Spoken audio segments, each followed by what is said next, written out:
Hello, testing, testing. Is this thing on? Wonderful. Okay. Oh shoot. Alright, hello everyone. Welcome, welcome.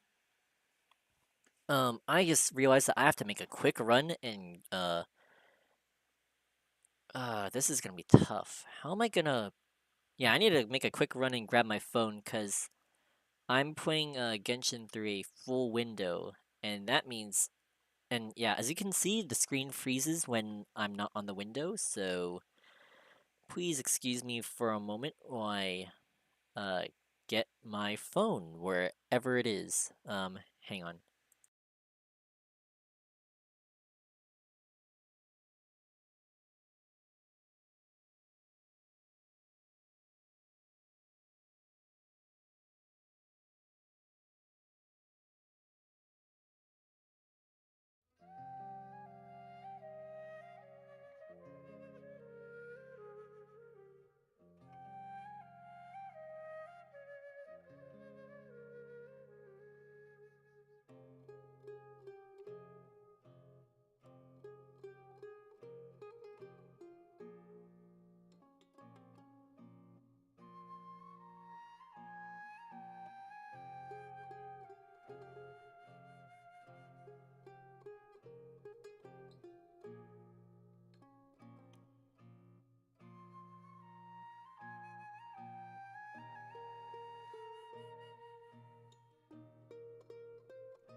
Okay, yeah, sorry everyone.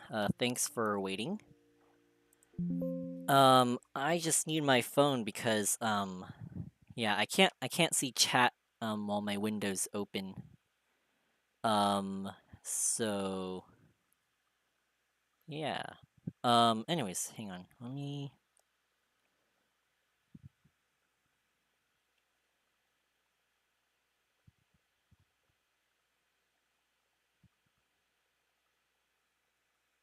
Oh, did I scare you? Sorry, my bad. Okie dokes. Let's see here.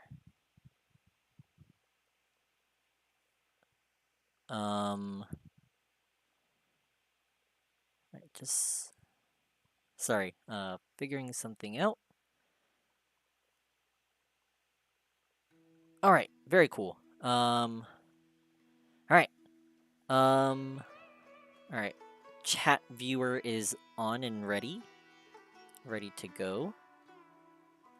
All right, and here we go. Oop, fudge. Uh-oh. Oh dear.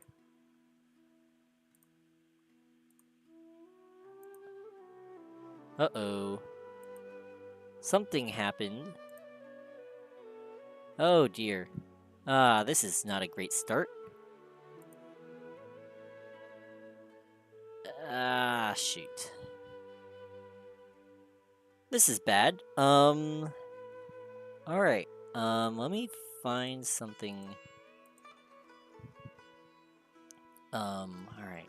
Please excuse me while I, attempt to figure this problem out. Why is this happening?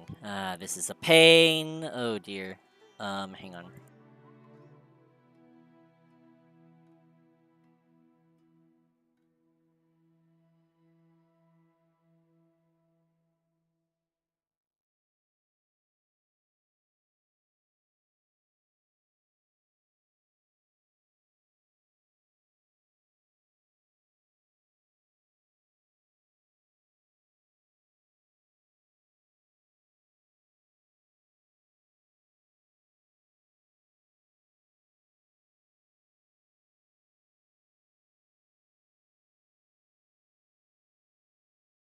Okay, sorry, that didn't work.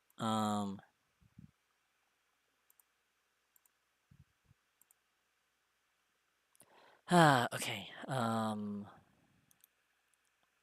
will this please work? Alright, hang on. I'm gonna delete Genshin, or, not delete, but close the tab if it will. Okay, there we go. We're gonna launch this window again, and hopefully this thing works. Alright. We're gonna turn it on and or turn it off and on again. Oh, can you see that? Yeah. Shoot, hang on. What's something I can use to block out my email and stuff? Hang on. There we go. Alright. You see it? Okay, yeah. It should be blocked now. There we go. Yeah. Alright, just gotta load in. And go. Nice. Why is the loading oh gosh, the loading screen is taking forever.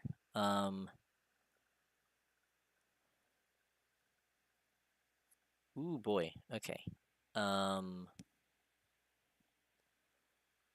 You guys want to see? Actually, I'm afraid that if I show you, it's gonna like load and then. All right.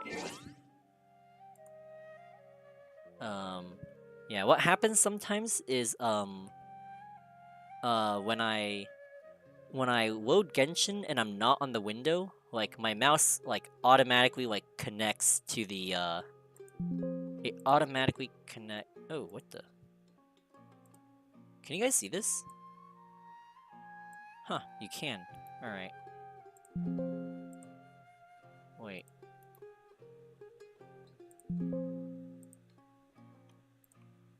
All right. Oops.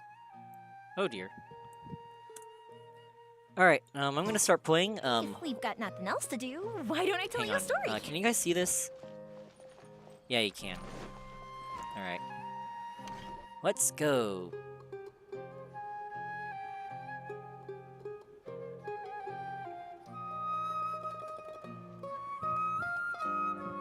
Sorry I'm late, Nilu. Oh, Dunyarzad. It was taking you so long that I assumed you got trapped at home. But you made it in the end. Uh-oh. But if Dia's here, that means you got caught, right? Sorry. You could say that, but everything worked out. She's on our side now. Not completely. Oh. And who are these two? Oh, meet the Traveler and Paimon, my two newest friends. They're visitors who just arrived at Sumeru City and are looking for information on Lesser Lord Kusanali. You don't know much about Genshin. Well, Genshin Impact is like it's kind of like Breath of the Wild, or I guess Tears of the Kingdom too. But free and more.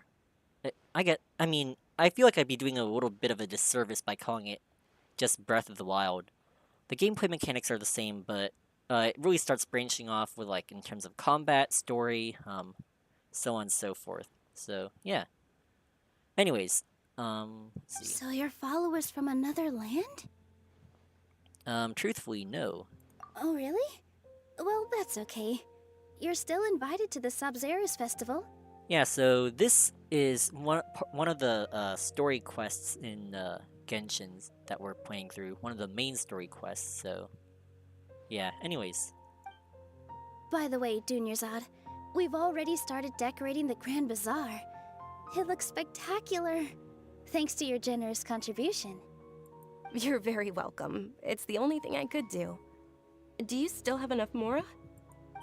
Probably? But don't sweat it. We've already finished renovating the stage. Come on, I'll show you. all right. Let's go check out the stage. Wow! This place is amazing! Not bad. Last time I was here, the stairs were full of holes. Hang on. Let me adjust this mic just a tad. All right. There we go. The stairs were nothing. A little while ago, we discovered that the tree above the stage had a huge chunk of bark ready to fall off.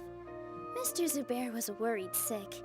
Oh yikes! Yeah, that sounds like a terrible. Oh man, that sounds like a big safety hazard. We reported it to the academia many times, but they never sent anyone to deal with it. We didn't want anything bad happening, so we were going to cancel all the stage performances. Why didn't anyone come to handle it? Oh, probably because it was the theater asking. The academia looks down on performers like us. They probably think it would be best if the theater closed down completely. We can't let that happen, though. Not only would everyone involved in the theater go hungry, but then we wouldn't be able to hold the Sabzeruz Festival anymore. Thank the Dendra Archon for Dunyarzad. With the Mora she gave us, we hired someone to patch up the tree, and we also gave the stage a much-needed makeover. The stage is going to be even prettier when it's festival time. I can't wait for you to see it. And I can't wait to see you on the stage. You've been practicing so long already. It's almost time for your dream to become reality. It's our dream. I'll do my best for the two of us. Milu, what are you gonna be doing at the festival? She'll be dancing the dance of Sabzeruz, the most important performance at the Sabzeruz Festival. Dunyarzad, have you told them the origin of this holiday? I only told them about the Greater Lord and Lesser Lord so far. Okay. Then I'll tell you two about how this holiday came to be. According to legend, the Sabzeruz Festival was originally the Goddess of Flowers' birthday celebration for the Greater Lord. A long, long time ago, on one of Greater Lord Rukkhadevata's birthdays, her friends threw her a celebratory banquet. Some of the gods got drunk. One started playing music, and the Greater Lord started singing, so the Goddess of Flowers began to dance.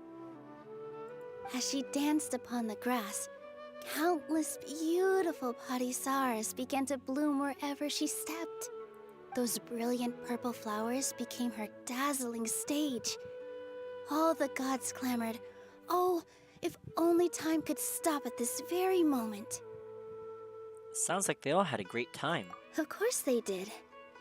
When people mention the gods, they always think of the Archon War. But Sumeru's gods also had happy times. Although they aren't around anymore, they're preserved in our tradition of dance. This outfit I'm wearing is apparently based on how the Goddess of Flowers looked. Though we're just tiny people compared to the Divine, we still have to do our best to make sure that the birthday girl feels loved on her special day. Nilu, you of all people will definitely be able to convey our well wishes to the Dendro Archon. I also noticed that you went the extra mile and scattered Padisaras around the stage. They symbolize the Goddess of Flowers, after all. It's just a shame that all the real Padisaras went extinct after her death. Ah, that Yeah. sucks. The Greater Lord brought forth Padisaras in memory of the Goddess of Flowers, but she ultimately could never truly replicate that beautiful purple. Thinking about the Goddess of Flowers dance makes me wish I could have seen it. If my stage were anything like that, I'd be thrilled if I had just 2 real Padisaras on the stage. So, Traveler and Paimon, what do you think? Interested in the Sabzeruz festival? Will you two be coming? All of Lesser Lord Kusanali's followers will be there for her birthday. It'll be a good opportunity for you to learn more about her. Ooh, Paimon thinks that's a great idea! You sure it's not 'cause you want in on the fun? Hey, come on! There's nothing wrong with enjoying a festival. Besides, it's Lesser Lord Kusanali's birthday. She'll be happy to have more people who are celebrating it. So how about we all attend the Sabzeruz festival together? Sounds like a great idea. Dunyarzad, let me show you which stage decorations we've picked out so far. Traveler and Paimon, if that doesn't sound interesting to you, then feel free to explore the area. Kinda wanna... Everyone at the Grand Bazaar loves Lesser Lord Kusanali, and we're all looking forward to the Sabzeruz festival. I was gonna say, I kinda wanna, know about this stuff, learn about it. Sounds interesting. In that case, we'll take a look around. Okay. I guess we can look around too. Oh, swoof. Arf! Oh, he's singing. A natural-born singer. Nice. Oh, Kamari, what's up? Whoa! What's with your yellow hair? And why do your clothes look so funny? Are you an Outlander? Mm-hmm. Did you know that the Sabzeruz festival is about to happen? There'll be loads of fun things to do at the festival. But the best part is when Ferris, the Knight of Flowers, passes out candy to everyone. Wow, that sounds cool. Excuse me, swoof. Alright. Dunyarzad. Nilu, your outfit looks amazing. There's also something different about you from when we first met up. I thought I'd add a little extra pizzazz to my dress for the festival. See? Wow, did you sew all that yourself? Uh-huh. Sewing is a fundamental skill for everyone in the theater company because we make all our own costumes. Did you know that Mr. Zubair not only can make costumes, but props too? I've noticed that you can't keep your eyes off this crown. Would you like to try it on? May I? Of course. The legends say that the Goddess of Flowers had beautiful horns on her head, so this crown was made to reflect that. Dunyarzad, you look absolutely stunning with it on. It's like I'm looking at the Goddess of Flowers herself.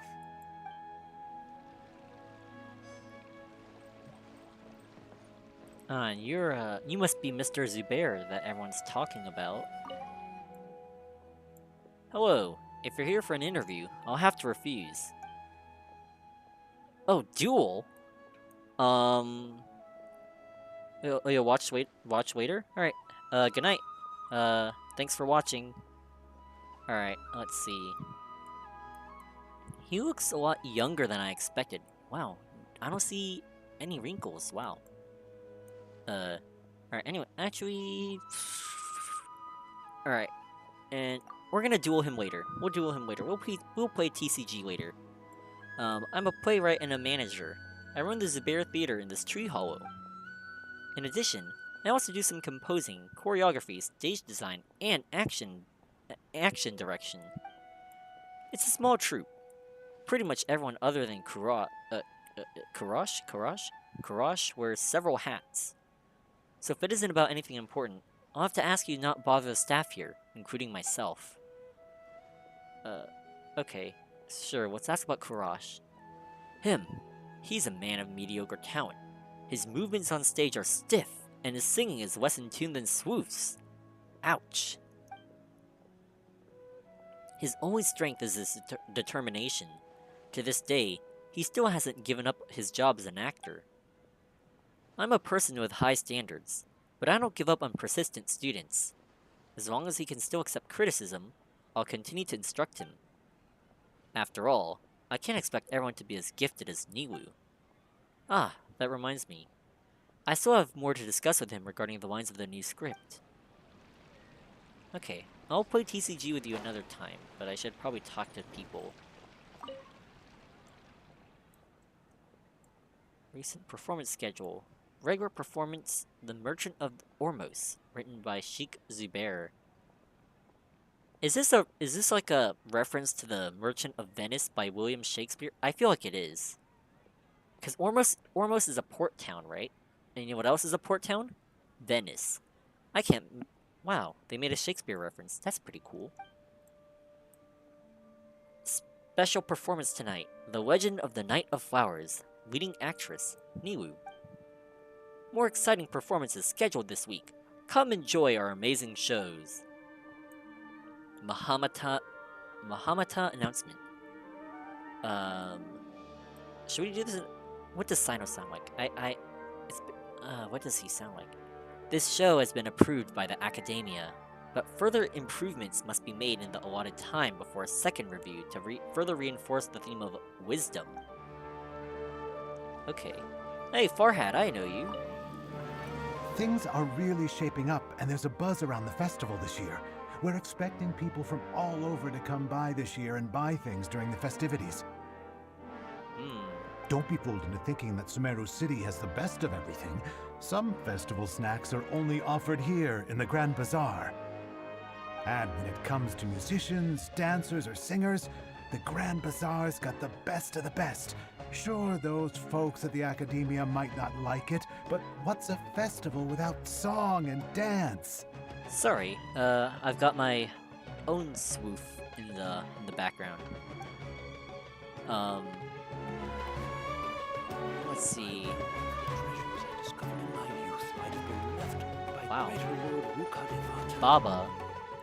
I wonder if my friends from when I was young are doing alright now. I can't help but talk to the NPCs, and you are? I'm just an old timer with too much free time on his hands. Not like before. I once crossed the rainforest in the desert when I was young. I adventured all over Tevat, saw plenty of things, and made many friends. I didn't have much money then, but what I did have was vigor and courage. Then I happened to dig up on some treasure on one of my adventures. Some people said it was a fairy's treasure, while others said it was the legacy of Greater Lord Rukkhadevata. I was just a kid then who didn't know any better, so I sold it to the highest bidder. Thanks to that income, I'm able to clothe and feed myself even in my old age. Alright, Gia, what's up? Huh. Revamping the stage for the festival couldn't have been easy, that's for sure. I bet this year's festival will be one to remember. I don't know much about the Grand Bazaar, but I do know that the residents here have a penchant for song and dance. Two things that the Academia doesn't particularly approve of. Oh, and the perfume sold around here is a lot better than what you'll find elsewhere. The fragrances are longer lasting and they're gentler on your skin and... Wow, you really like perfumes, huh? I mean, that's what I've heard at least. I mean, no shame. No shame in liking that kind of stuff. Ah, dancing at the Sub-Zero's festival. You know, I also danced when I was younger. As a child, I even asked my grandmother why we performed the dance for the Lesser Lord when it was originally done to honor the Greater Lord. My grandmother said that Greater Lord Rukadavata is a beloved deity and honored by all. And Lesser Lord Kusanali is too. If the goddess of flowers ever knew Lesser Lord Kusanali, then she would certainly have wished to be her friend and hold celebrations for her too. The Sub-Zeru's festival has been losing its appeal over the years. That is, until a wealthy benefactor stepped in this year and brought the festival back to life. I heard she forked out a lot of mora to make it all happen. Thanks, Junior Zod.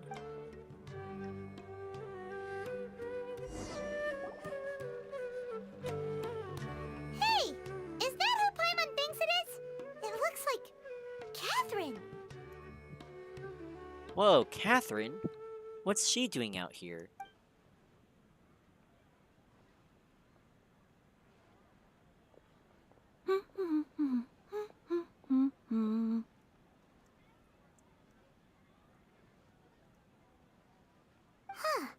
Come to think of it, Paimon's only ever seen her behind the counter at the Adventurers Guild.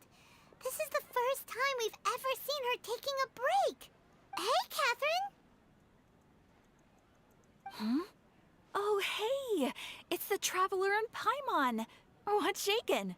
What's shaking? Whoa, break time Catherine sure sounds a lot less formal than usual. Paimon was still waiting for her to say Ad Astra Abyssosk. Sure. Standing behind the counter at the Adventurers Guild doesn't require any complicated functions. But saying and doing the same old things over and over again can get pretty monotonous. Like watching the same Fontaine movie day after day. But take you two, for example. You travel across Teyvat to enrich your lives and gain new experiences. Well, we enjoy traveling across Teyvat and all that, but we're mainly looking for clues about her brother. Yes, you should keep searching. Sometimes the answers we're looking for aren't necessarily at our intended destination. Instead, they're found along the way.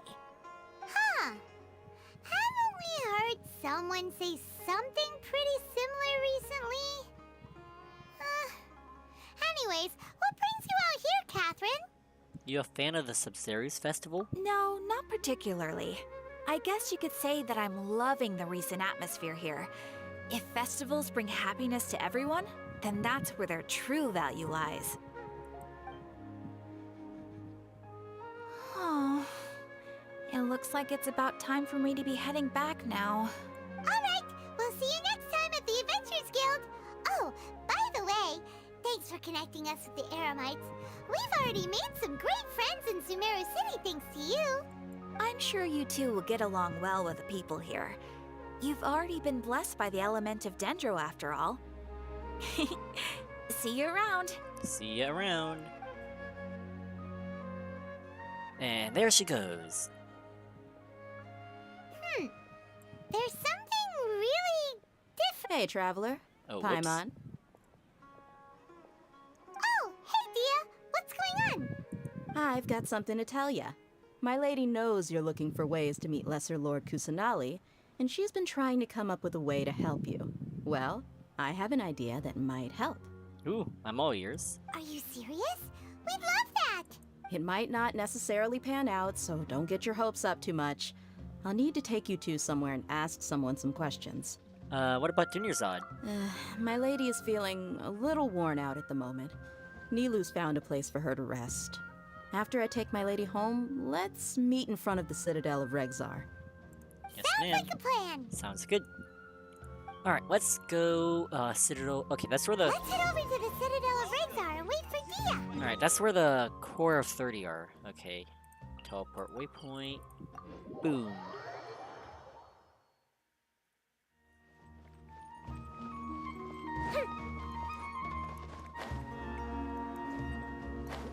Nice.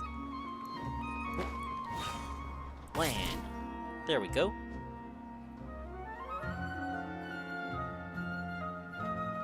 Sorry, I'm late. It took some convincing for the master and mistress to believe that Miss Dunyarzad was only sitting in the port for a while because she was in a bad mood. Anyway, I guess I should be thanking you. I haven't seen Miss Dunyarzad that happy in a long time. If it wasn't for you two, she probably would have been caught and dragged back much earlier. You sure sound a whole lot nicer than when we first met, Dia. Who would have thought you had such a soft spot for Dunyarzad? It's called being a professional. I'm a bodyguard, and I work for whoever's paying. Look, Dia's blushing.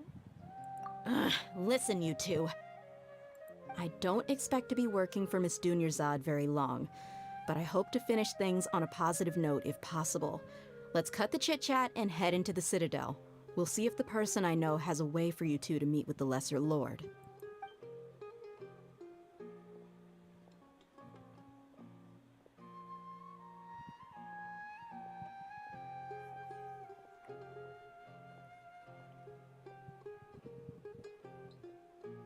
Oh, hey, Chief.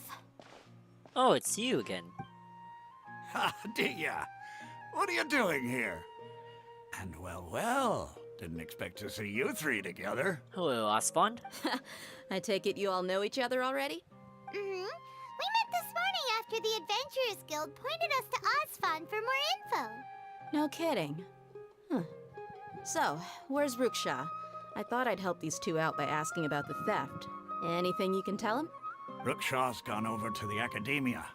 The Grand Sage recently ordered Sumeru City to begin bolstering its defenses, so people from all over have been called back to the city. Hang on a minute.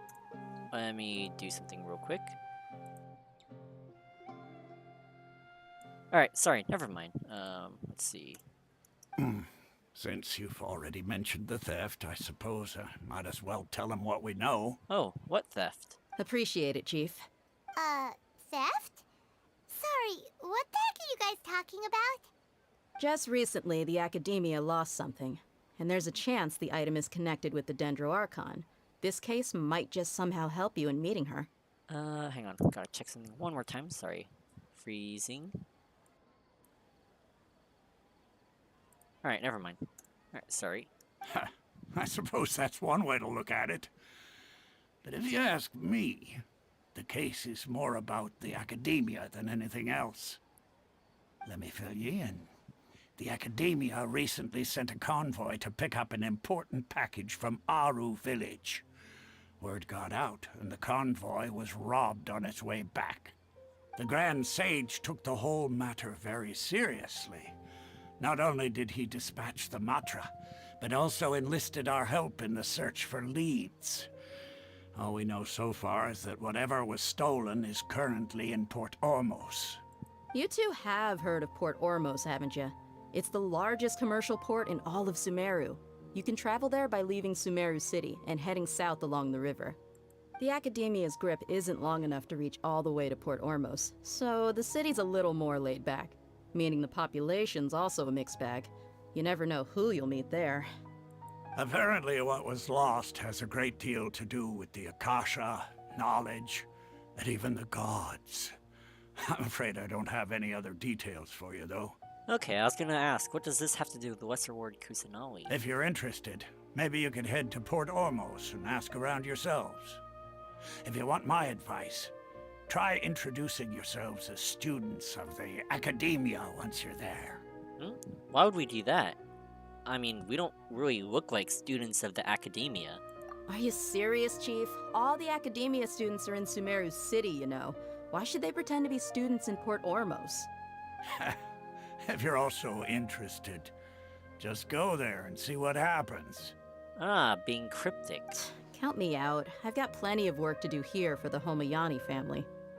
And take it from me, if you two really do decide to visit Port Ormos, you'd best watch your backs. Let's just say that the Eremites there aren't nearly as friendly as those here in Sumeru City. There are even some extremists who go around shouting slogans like, "Retake Sumeru for King Deshret." Word is that more and more are joining their movement. They're becoming a real headache for Chief and the others. You bet they are. King Deshret's been dead for thousands of years. Now they start spreading rumors of his return. Ridiculous. Not everyone's like you, Chief. Even the desert natives who abandoned their homes in the wilderness still wish to have a god of their own. Well, Traveler, that's about all the information we have for you. Thanks, Dia, and you too, Osfond. Since we've gathered all we could for the moment in Sumeru City, let's head to Port Ormos and see what we can find next.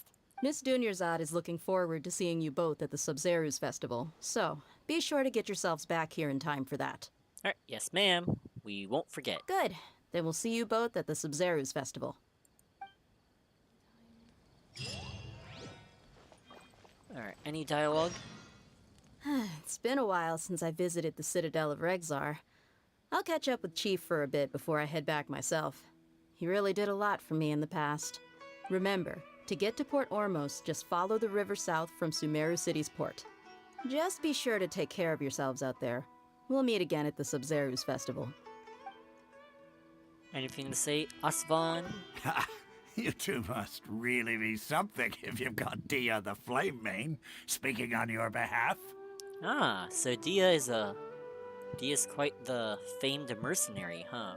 The Corps of 30 isn't officially overseen by the Academia, but because we're hired mercs, there's still lots of sensitive intel that I can't reveal to you.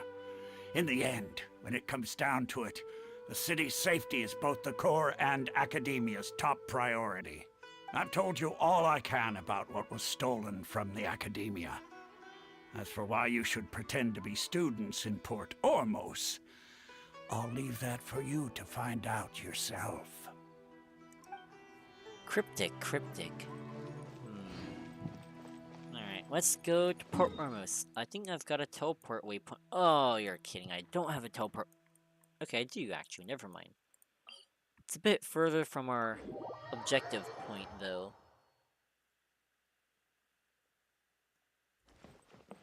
That's fine. Alright, do a little drop. Oh. Do another drop.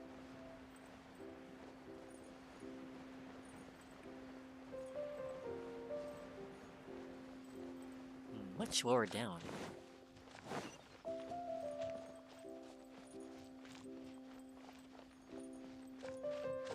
Oh, a goldsmith. That sounds cool.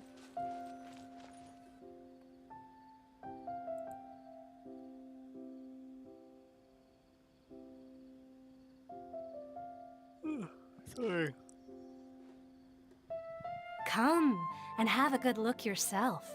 Traditional spices of the highest quality, made with pride and experience. You've got a deal. I can't thank you enough for always looking after my business. Believe me, I'm not making this up. Several Eremite mercenary groups are nearly in open conflict, but does the Corps of 30 care? And that's not all. Did you know that... Wow! Talk about hurly-burly! This place is busy! Guess that's only to be expected for the largest port in Sumeru.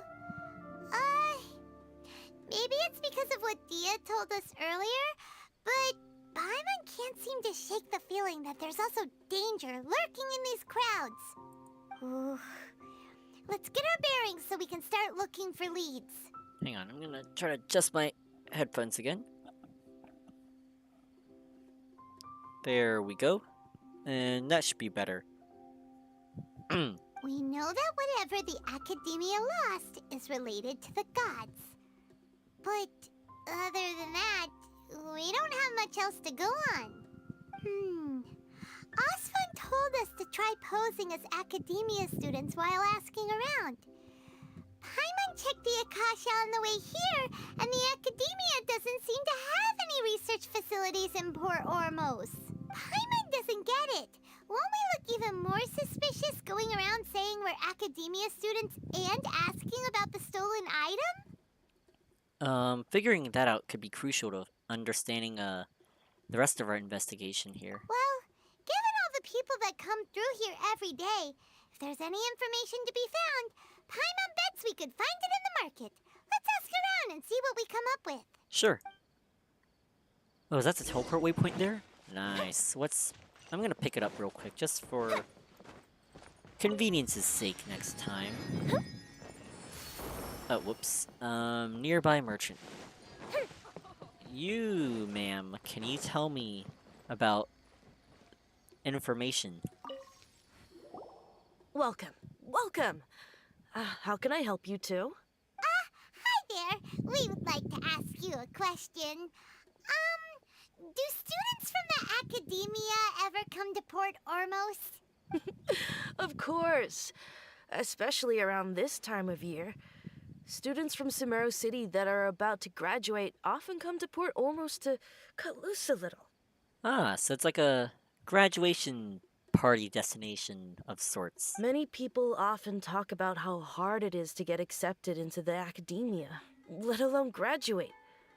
But those who finish their studies and go on to become full-time researchers at the academia have it even harder. Sure, we may not be Sumeru City, but Port Ormos offers beautiful scenery and a stress-free environment. Some even say it's good luck to come to Port Ormos, so students and researchers come flocking here when things get to be too much at the academia. Ah, you see over there? Those are students from the academia. They look... whoops. They look pretty serious. They've been looking worried and miserable ever since they got here a few days ago.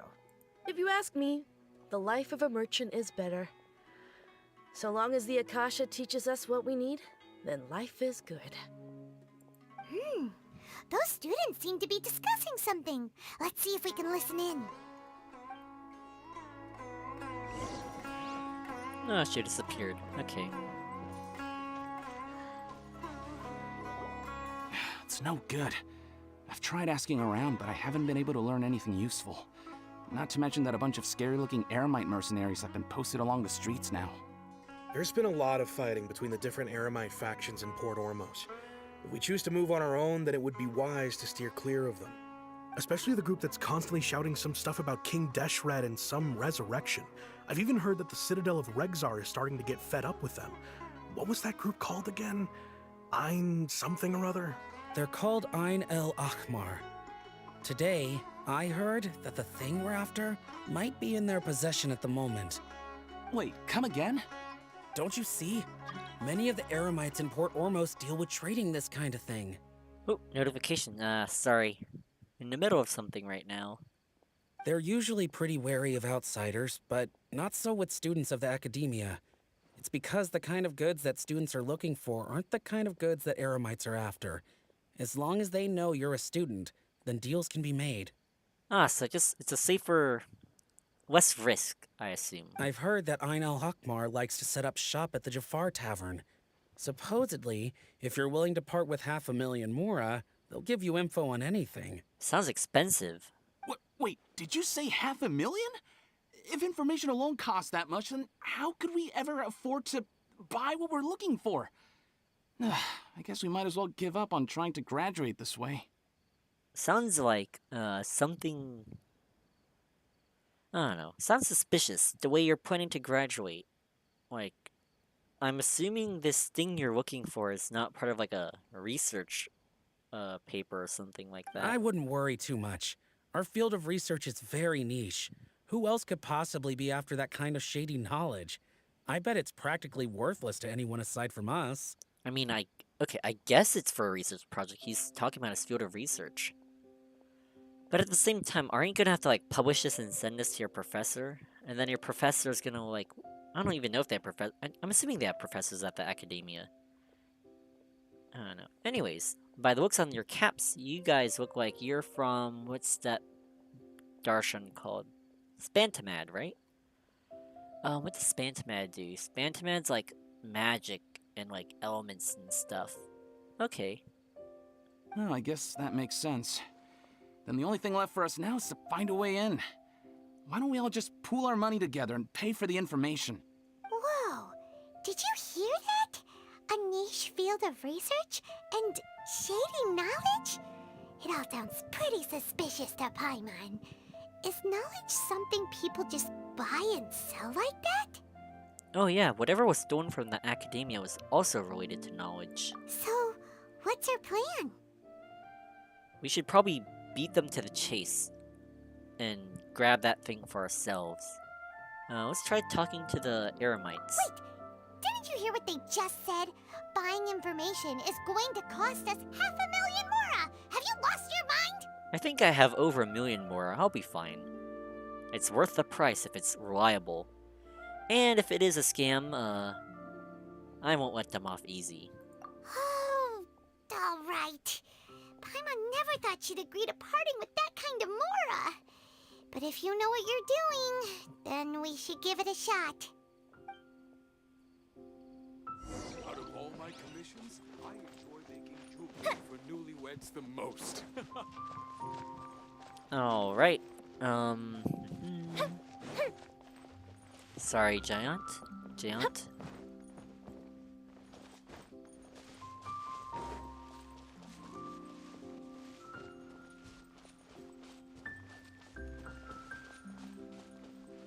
Alright, let's look for,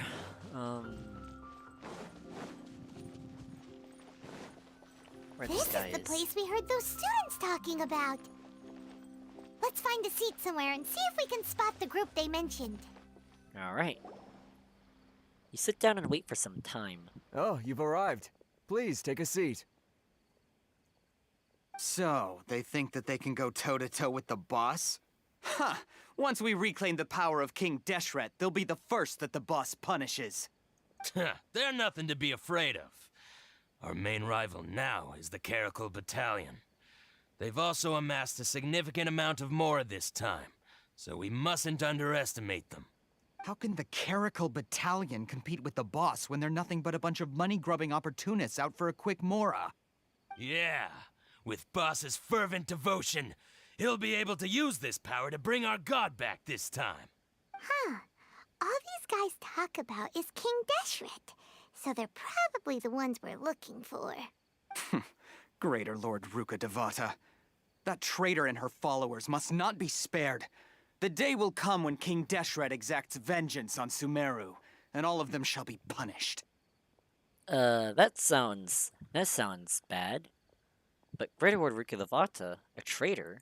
Yeah, Paimon was wondering what they meant too.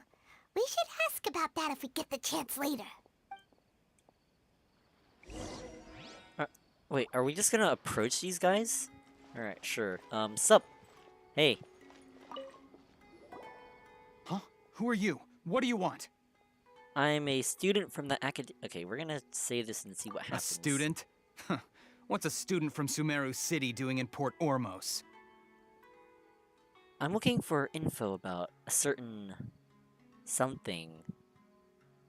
Ah, well, if it's info you want, you've come to the right place. The question is, can you afford it? I am surprised that this guy has not, like, sussed us out based on our clothing. Because apparently, our clothing is, like, Outlander material right there. Anyways, we'll hand him the 500,000 mora. Oh, Paimon can't stand to see so much mora go. But there's no other choice right now. Wait, did we actually hand him 500,000 mora? Oh, no biggie for me. Here, this is the merchant's address. Whatever you're looking for, you'll find it there. Hmm? Well, what are you waiting for?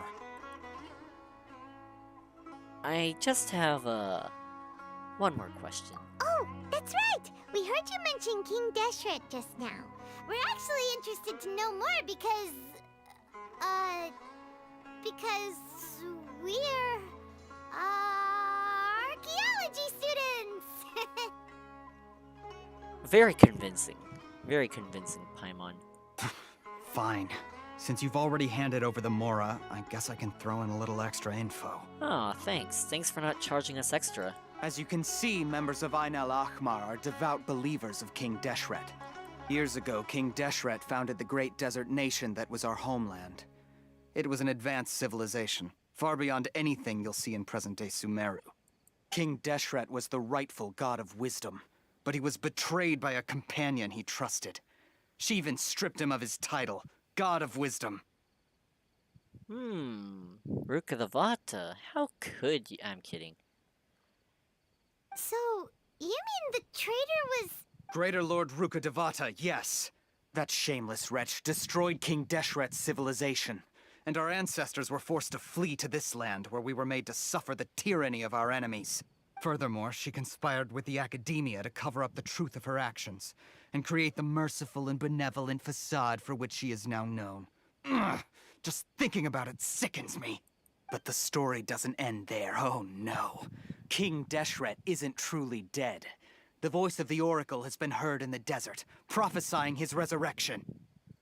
Okay, aside from the fact that I kind of know a little bit about the Sumeru Archon quest already, yeah, I don't know if we should be trusting this guy. He sounds a little biased. Mark my words, our god shall return. And when that day comes, all followers of the traitor and all the desert dwellers who have forgotten their true god will suffer retribution together. If what I'm saying makes you shiver with fear, it might not be too late for you to become a believer of King Deshret. He sounds not evil at all. Tell us more about this Oracle. I don't have anything to say to you Academia people about that. I think this conversation has reached its end. Not just yet. This man is a fraud. Huh? You again? Deranged Academia lunatic. Yes, it's me again. I already warned you that if you weren't willing to sit and discuss things with me, I'd take measures to make things uncomfortable for you. Listen to me. That address he gave you is fake. Or at least, you won't find a merchant waiting for you there. This group has been boasting all around that they can provide information on a certain item as a means of luring people into their territory. Once you show up, they keep up the act until they have hard evidence that you want to purchase said item. Then they use that to squeeze you for all the more you're worth. Hey! Shut it all, Hatham! What are you playing at, trying to ruin our business like this, For all that talk about, like, how cool you are and, like, the King Deshret and following stuff, the King Deshret following and stuff. I don't know. You guys ruin our business? You guys kind of sound like some small-time petty scammers to me. I told you the other day. I wish to discuss my terms with your boss. Ha! The boss made it perfectly clear that he won't negotiate with you. Yes, and in no uncertain terms. But that was then. It does not preclude him from changing his mind in the future. I'm warning you, don't push us, or this could get ugly. We don't usually get rough with people from the Academia because it just complicates things. For a lunatic like you, though, we might just have to make an exception. No, I don't know. I don't think Hatham was the one who was just like laughing like a madman earlier. Tariq. If you're suggesting that we escalate this from a verbal exchange to a physical one, I accept. After all, even the Archons used war to negotiate the ownership of Tevat. If, on the other hand, we can't agree on any means of negotiation at all, then I'm afraid my next course of action will sting a little more than the mere falling through of a few business deals. Ooh. I will jeopardize the Eremite's reputation, which I know you value above all else. I am quite confident that if I began to take such action, your boss would willingly approach me himself. However, I fear that by then, some things will have happened that cannot be undone. Also, a word of advice. I suggest you tell your boss exactly what happened here today. Otherwise, he might blame you for not telling him in the future. What did you say? Consider this. Have I ever failed to follow through on my word in the past? Uh-oh. Uh-oh. Not good. Did the frame rates drop? Ah, shoot. Crap. What happened? Hang on, let's try this again. Alright, there we go. Alright, we're back. That is wonderful. Okay. This guy is really out of his mind. Whoops. Okay then. If you really have a death wish, let's meet a week from today. The pier in front of the Pharos Lighthouse, 4 o'clock in the afternoon, sharp. Don't expect us to hold back. Not so fast. first you return the 500,000 mora to them.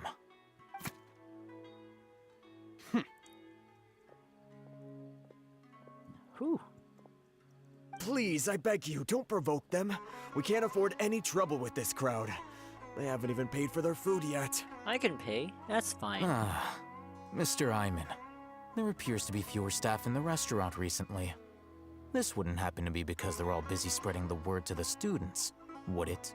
Whoa, are you in on it, Mr. How did you pronounce it again? Eamon? Mr. Eamon, how could you? Wow. I don't even know you. I don't know why I'm saying this. Well...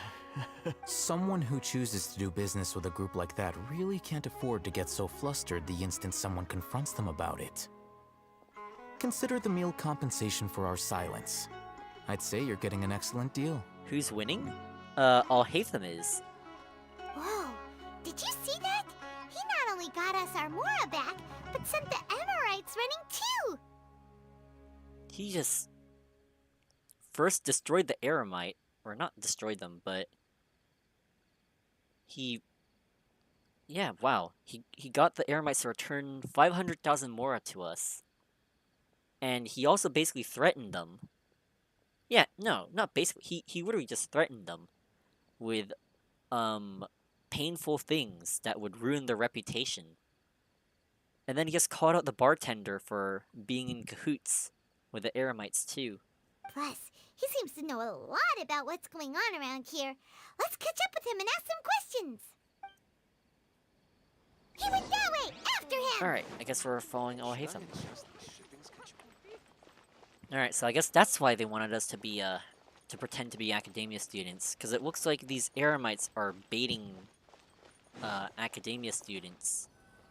Wait up! It's Al-Haytham, right? What do you want? Thanks for your help. No need for thanks.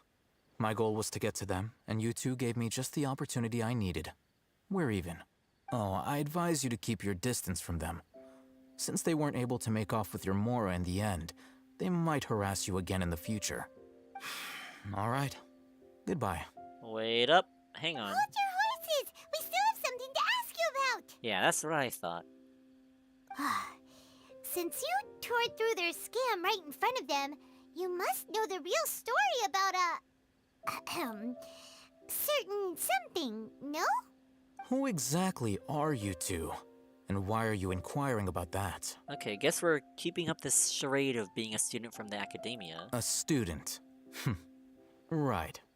Look, you should know that those thugs conducting business with you had nothing to do with your lie. Oh, okay, saw right through me then, huh? Alright. Can we make another deal? Huh? Oh, yeah! She's really strong! Weren't you saying something about a physical exchange? We can help with that. Oh yeah, I'm pretty good in yeah, I can help you fight these Aramites. She doesn't even have a vision. Forget it. I can control the elements. Maybe not, but she can still use elemental energy. Otherwise, there's no way we'd go asking for info from from guys like that. Those high-headed thugs are definitely gonna bring a lot of backup for your next meeting. Even if you don't go alone, you won't regret taking us with you. All right, I accept. Got a pen and paper? If you're searching for someone who sells that kind of merchandise, I'll give you one of their addresses, and you can try your luck. Okay. We'll reconvene at the appointed time by the pier. It doesn't matter if you show up or not. Oh. So, since you were happy to give us this merchant's information, does that mean you can tell us exactly what we're after? You were willing to part with 500,000 Mora for something and you didn't even know what it was? Yeah? Okay. Well, if you truly are as skilled as you claim, then you can beat the answer out of them when they become hostile. Alright, fair enough. Look, if you've been making inquiries, then you have to know something by now. Tell me what you know so far, so I don't waste time repeating information. We know it's connected to the academia somehow, and that not only only do the Eremites deal in it, but some students want to get a hold of it too. What else? Seems like some kind of knowledge. You know almost everything there is to know, but you're unable to compile this information because you've never seen the object before. This is what you've been looking for. Whoa, whoa, whoa, whoa. Can I have that? Huh? Paimon can't tell what it is. It looks like some kind of ornament. Anyways. This is a knowledge capsule. To put it simply, it's a vessel that can store a fixed quantity of canned knowledge.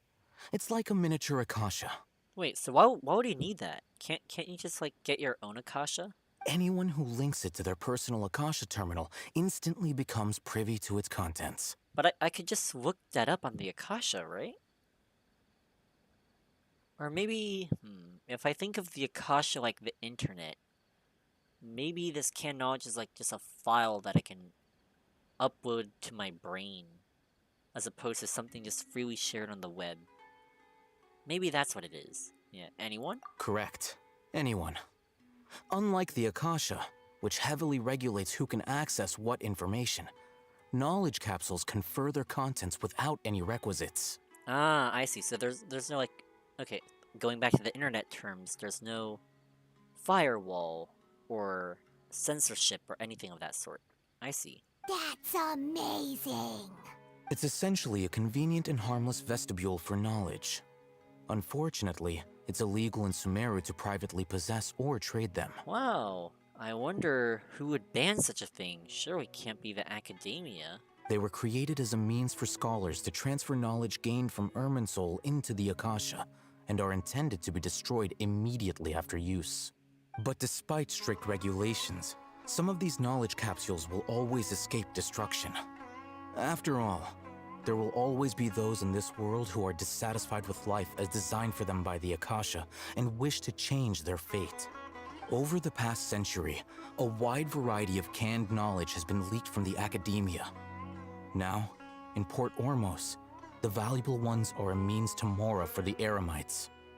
Meanwhile, those which the Eremites deem to be useless to them occasionally prove useful to the common citizens and hapless academia students. Well, I think that about sums it up.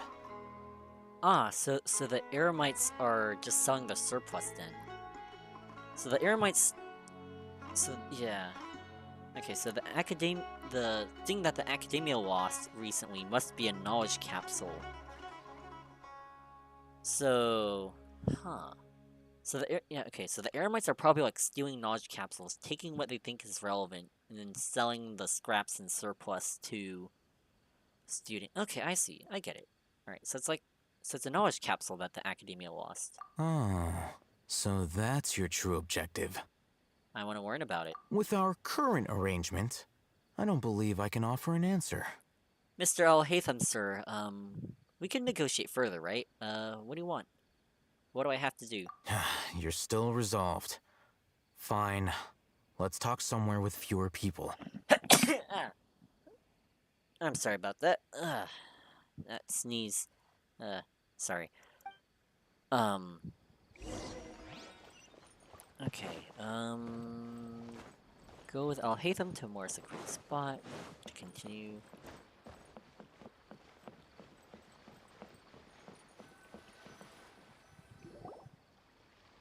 Let's continue our conversation here. If you wish to learn more about the knowledge capsule that the academia lost, then you must help me with something. What is it? I need you to find someone named Dory, a traveling merchant. Unlike the peddlers who hawk inferior knowledge capsules, she often has quality goods in stock. Some say that as long as there is profit to be made, there is nothing she won't dare to sell. She's guarded against people from the academia because most of her wares don't comply with academia regulations. Okay, so now we have to pretend to be not associated with the academia. I think she blacklisted me. I met with her informant, but it soon became clear that they had no intention of letting me get any further. Become one of Dory's customers and earn her trust. This is my condition for further collaboration. Won't she get suspicious? She might know that we're talking to you. Why do you want us to meet with her? Until you complete this task, you don't have question privileges. Fine. So how do we go about doing this? You two are outlanders who haven't been here for long, so Dory should view you as safe clients. I'll give you the informant's address and their contact password. Beyond the password, though, I have no way of knowing what other tricks she might have up her sleeve. You'll have to improvise. This is kind of nerve-wracking. The true challenge begins after you meet her. She has a keen nose for Mora and a shrewd eye for wares, and she only likes customers who she deems to have good taste. I'll prepare some funds for you. Buy her highest quality wares and earn her approval. What kind of merchant judges her customers based on what they buy? Like, oh, you're buying that rug?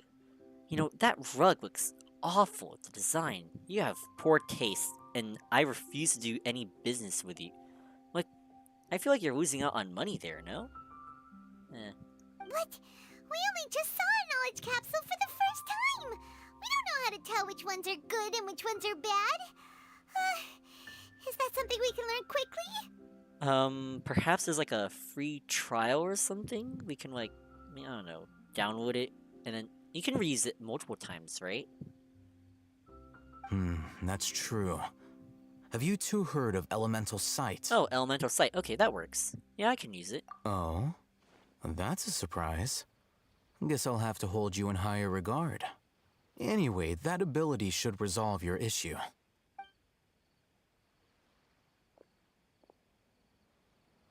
Here are 2 knowledge capsules. Tell me, can you detect any difference in their quality? Alright, let's see.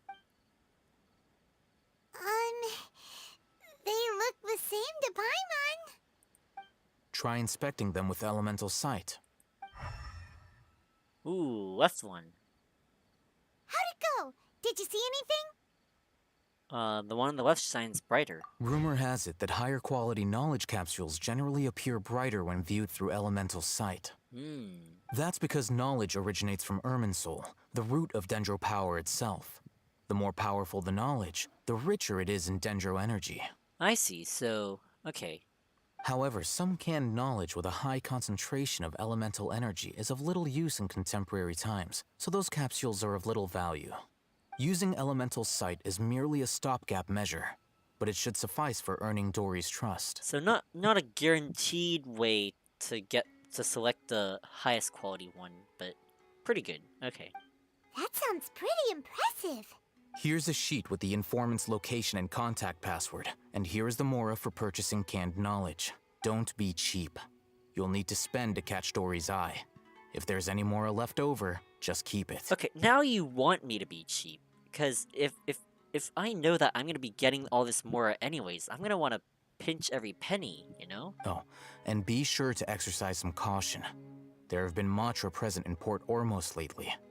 Your efforts will be for naught if they catch you. Matra? They belong to the Academia's regulatory body. They also handle cases of illegal canned knowledge transactions.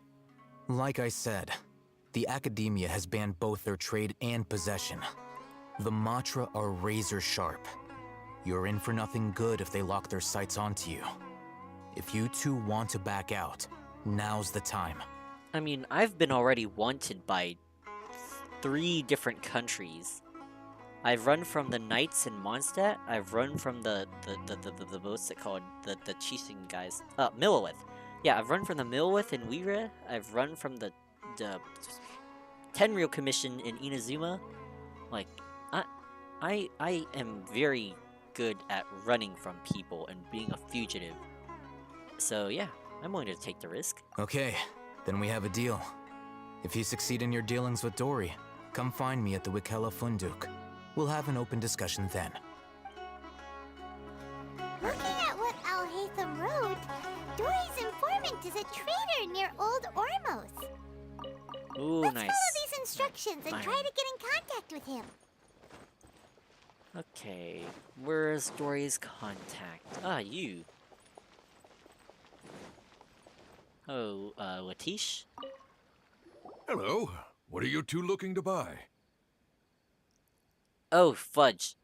Was I supposed to read something?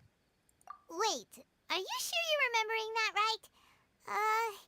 Paimon doesn't think it was that on the paper. Okay, alright. We want to buy some unripe horror fruits. What a unique palate. We have unripe horror fruits, but we usually keep them in the back. I'll have someone escort you.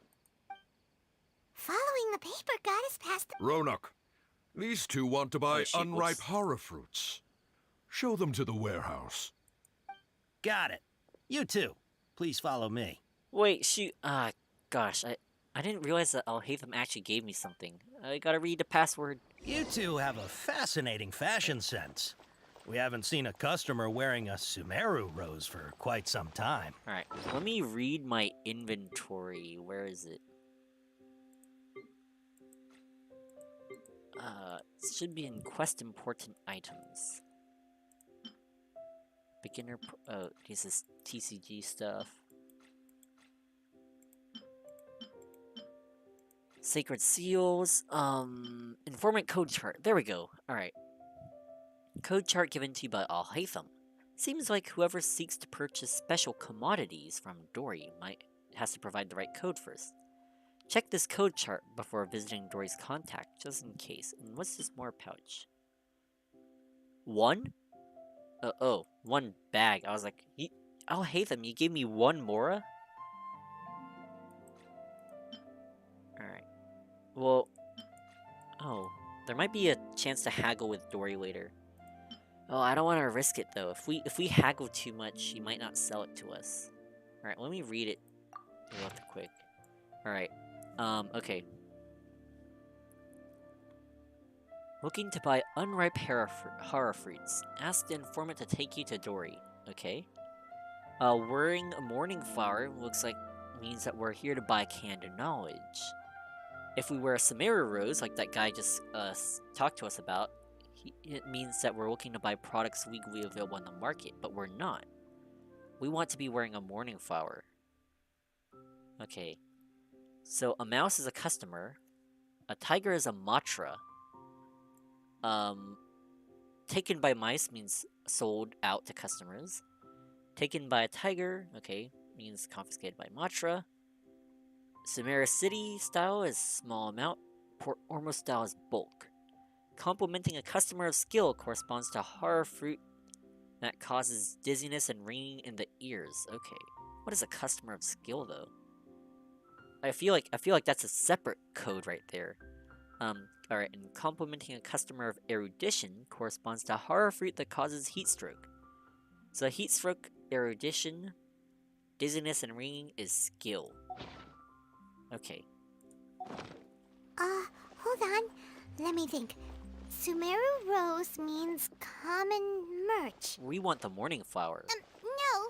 Look again. We're obviously wearing morning flowers. Ah, my mistake. I do apologize. Whew. That pop quiz sure was scary. Ah, the warehouse is up ahead. Please follow me. Why do you walk so slow?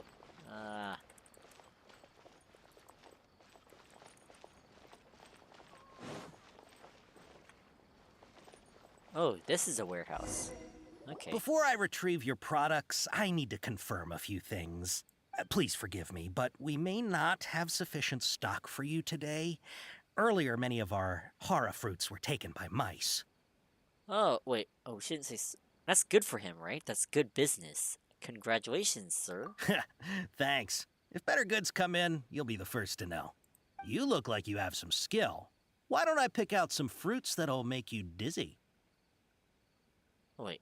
Erudition. Erudition means, like, smart, right? So, I want something with heat stroke. No, that's not it. The paper said that heat stroke is the answer to erudition. Ugh, eating something that causes heat stroke sounds horrifying. But I want to be an erudite, right? I want to be smart, right? No? I'm sorry. But as things currently stand, we won't be able to fulfill your order.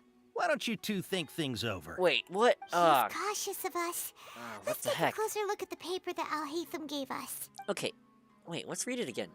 Erudition, right? Heat stroke means erudition, so that means you want to be smart. Yeah.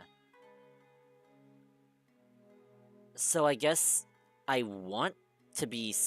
Alright, so not an erudite. You don't want to be an erudite, but you want to be skilled. Okay. And tinnitus is ringing in the ear. This is like a whole nother code. You actually have to. Darn. The trickiest code of them all, the English vocabulary. Alright, yeah, so tinnitus is ringing in the ears, so I guess we want horror fruit that causes dizziness plus tinnitus. Alright, sir. Before I retrieve your please forgive me, but we may not have sufficient stock for you today. Earlier, many of our horror fruits were taken by mice. Congratulations, sir. Thanks. If better, you look like you have some skill. Why don't I pick out some fruits that'll make you dizzy? Tinnitus, please. Or dizziness with a side of tinnitus. Yep, that's the right answer. But eating horror fruit that makes your head and ears ring sounds like a bad life decision. Would you like your horror fruits to be packaged in the Sumeru City or Port Ormos style? I want it big, right? We want it to be big, Port Ormos style. Wow, you two sure are generous customers. We'll be sure to package your products beautifully. Thank you. Okay. Everything has been confirmed. Miss Dory is waiting for you up at... Shoot! It's the Matra! Run! Hey, yo, you're supposed to say Rishbone Tigers, right? What? The matcha? Where? I'll hate them said we're done for if they catch us. We gotta get out of here. You're supposed to use the We don't know code. this area, so let's follow that informant. Wait, you're supposed to use the code, Mr. Ronak. It's Rishbone Tigers. Huh? These guys are so inconsistent. They get the code wrong and it's okay. You get the code wrong and they're like, oh, okay. I guess to be fair, they are giving us a second chance to talk to them. Anyways. He ran that way! I didn't see any Matra though. I guess this guy's on high alert. Look, he's over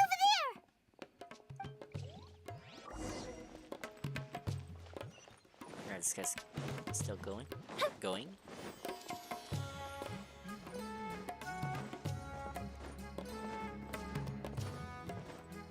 I'm off key.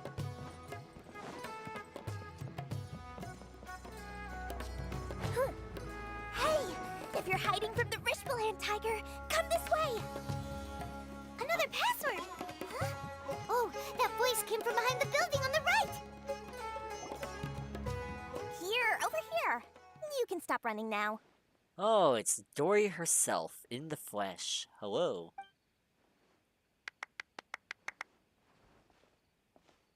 So you were the one who was calling out to us just now.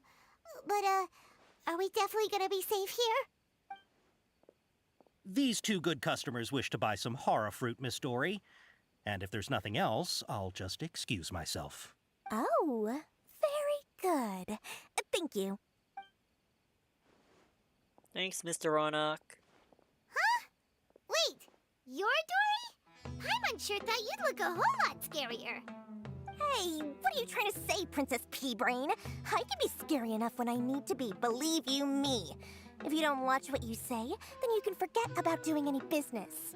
But it seems you two have actually done pretty well so far. Not only did you manage to find the informant, your reactions were also pretty sharp. You don't really look like criminals or anything, but I bet my Mora that you've been involved in some shady dealings, haven't you? Paimon's not sure if that's supposed to be a compliment, but we'll take it. I can't risk doing business with people who start huffing and puffing after just a few paces, no matter how much Mora they might have. Not only will they get caught by the Matra, but they'll also get us into trouble. As decent folks trying to run an honest business, we don't need any of that. Wouldn't you agree? So that's why I prefer to have customers like you. Customers that are physically fit without any asthma? It's your first time here, but don't worry, I won't ask too many questions. Even if you wish to buy enough knowledge capsules to decorate your house with, please, knock yourself out. Ooh, I'll take that offer. As long as you have lots of round, shiny Mora, then we're all good. Alright, now we're talking. I've got Mora. Show us the products. Ah, yes, of course, of course. Go ahead, help yourselves. Voila! Wow, she has a trove of canned knowledge. Whew. She'd probably be in serious trouble if the Matra caught her with all this. What kind of products do you seek, my dear customers? Don't worry, I'm not interested in your reasons for buying. I can, however, offer some suggestions. Take this one, for example. An analysis of the sociological ideology and dialectics of the Hilichurls. Only 3 people in all of Tevat have ever studied it, making it extremely rare. It's on sale now for 350,000 Mora. Willing to bet that those 3 people are like the entirety of the Musk family. The entire Musk family has probably read that thing. And they are probably the only readers. Yeesh, who would want to be an expert in that topic? You're forgetting about a certain, researcher in Mondstadt named Elon Musk. Or how about the architectural styles and construction methods of Tevat in the early Archon War period? Ooh, that actually sounds like it'd make a nice quick read. Alright, a little complicated. Architecture's not really my thing, but ooh, early Archon War period. I want to learn about that stuff. With this one, you can become an expert in historic architecture preservation and find an excellent, well-paying job in nearly any nation. Ah, nice. Cushy job security, my favorite. Ooh, now this sounds like it could be useful. 2 million Mora, and it's yours. No discounts. If I had 2 million more, I'd be already living a nice, comfortable life. What kind of person do you think you're selling this to, Dory? Who do you think you're selling this to? I mean, if I had 2 million more, which I am pretty sure I do, I wouldn't have to worry about getting a nice paying job for the rest of my life. Whoa! That's a lot of Mora! Of course, you are free to pick whatever your heart's desire. The contents and price of each knowledge capsule are indicated in small text on the body of each one, down at the bottom. Alright, let's try the method that Alhaitham mentioned. Alright, elemental sight.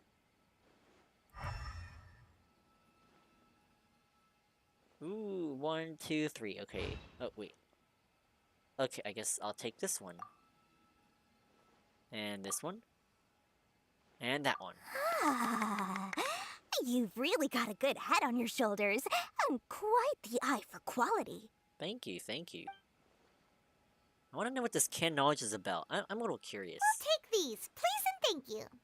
My oh my, you are blessed with a taste for both the exquisite and the extravagant.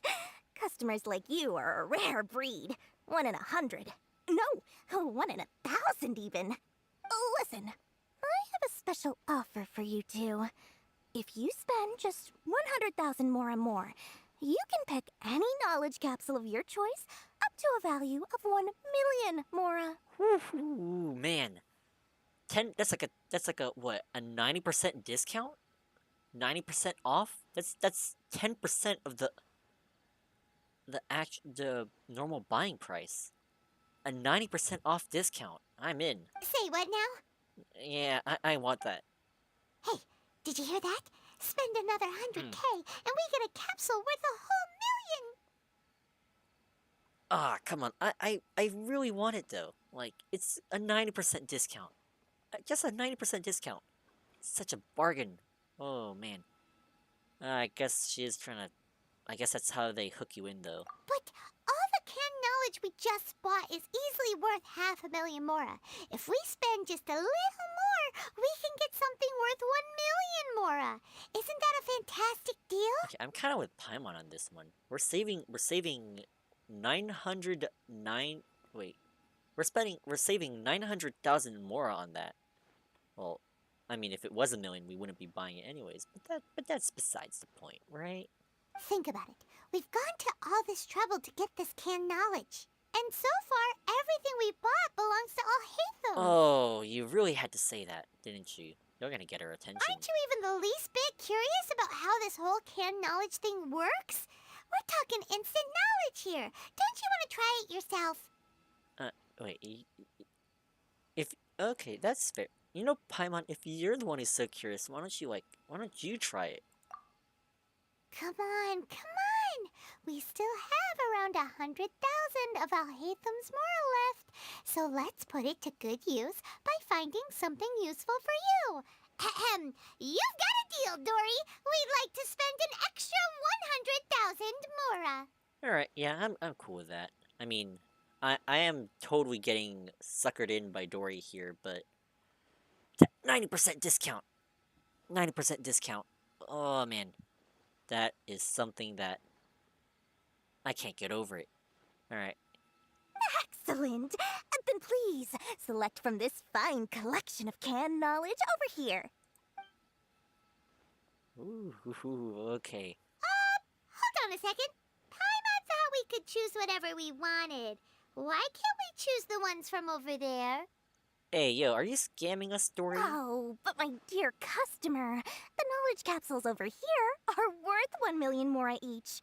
I'm sure discerning customers like yourselves will be able to find something to your liking. Please, take your time. Uh-oh, Paimon has a bad feeling about this. Let's use Elemental Sight again to check these. Okay, but it's not about the elemental sight in the end, right? It's about what the content... Okay, the elemental sight, like Alhaitham said, right, is a stopgap measure. Like, only superficial fools, right, would use their elemental sight exclusively. I guess what I'm trying to say is, we should use a combination of both, you know? Like, I don't know. If... I really hope we can, like, download these capsules or something, like, get some extra lore about the game. That'd be so cool. I guess we're gonna use elemental sight anyways, though. So, what did you see? They're all the same. So, they're all worth about the same amount? Yeah, so we just picked the one that we're interested in. Well, anyway, the mora's already been spent, so let's at least try to find something useful. Let Paimon take a look here. An introduction to traditional Sumeru brewing techniques. Pass. The art of growing spices. Pass. An overview of ancient runes. Ooh, interesting. Oh, how about this one? Sword Fighting Techniques 8. Alright, sword fighting techniques would actually be kind of useful too. Not sure we'd ever find volumes 1 through 7, but at least this knowledge should be useful, right? Let's go with this one. Okay, the runes one sounded interesting. But I guess, yeah, sword fighting's fine with me. I can maybe incorporate it into fighting. Dory, we'll take this one. All right, very good. I'm expecting some new goods in the next couple days, so be sure to check back again soon. Whether it's canned knowledge or anything else you need, bring your mora to Dory and doors will open. You mean Dories will open? That was a bad pun. I'm sorry. Our dealings with Dory went smoothly enough. Let's head to Wakala Funduk and meet up with Alhaitham. Alright, sup? Mora, mora, shiny mora. Alright, she really likes her more. Oh, please, come back anytime you need something. Okay, Dory wasn't too bad. Hopefully now he'll... Oh, whoops. Oh, sorry, Paimon. Okay, can I download this? Aw, man, how disappointing. Alright. I really hoped we could have, like, read it or something. And that would have been cool. Alright. Canned knowledge purchased at Dory's booth with a mora given to you by Alhaitham. Oh, and I guess we didn't keep any money in the end. We spent it all. Packaged as common commodities key to help keep it low-key. Alright, let's meet Alhaitham at the Wakala Funduk. Oh, we're pretty close anyways. Okay.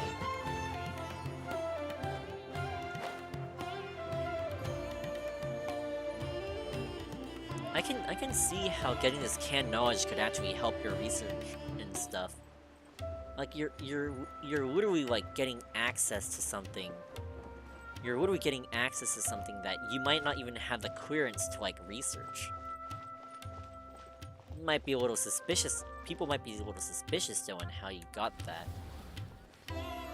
And I feel like that's the kind of stuff that attracts the Matra too.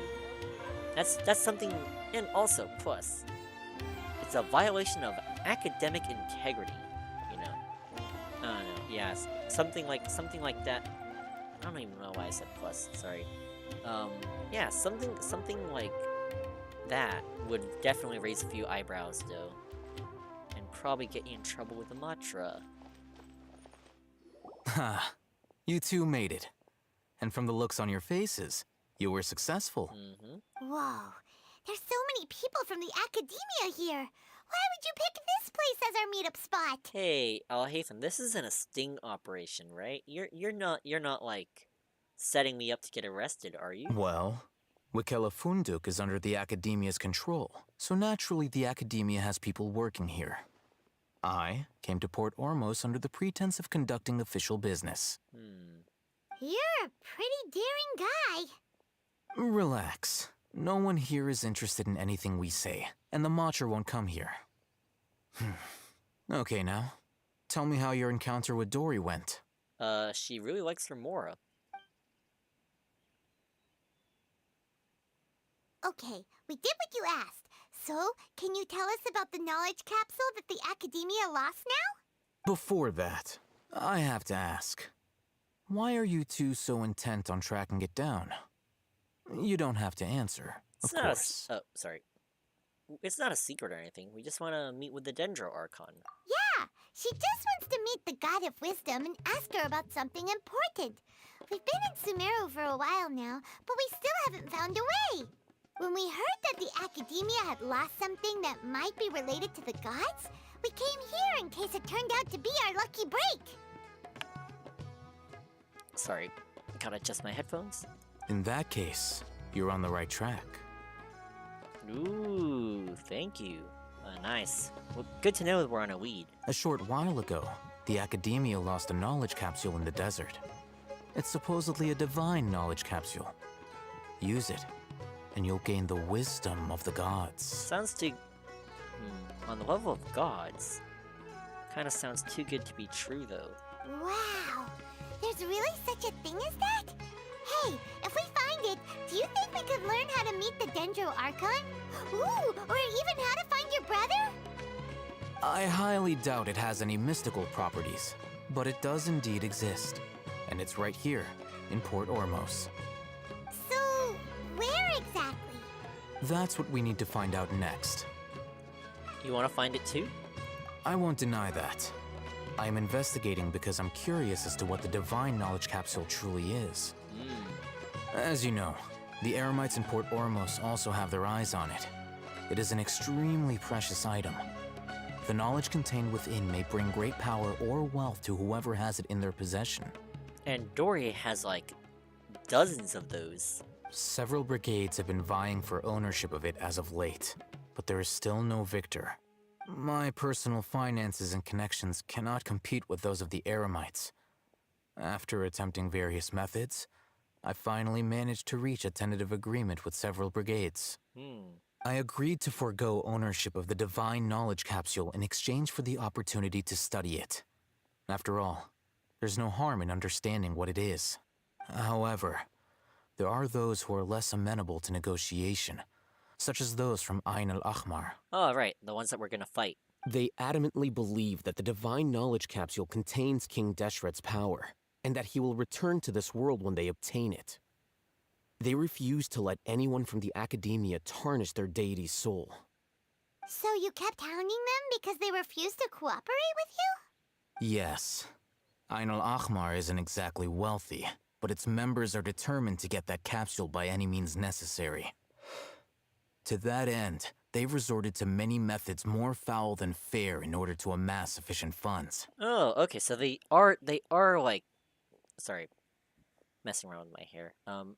They are, okay. Not that I wasn't Um, I mean, I guess like I thought that they were more like their MO was like more of petty scammer than like desperate fanatics. But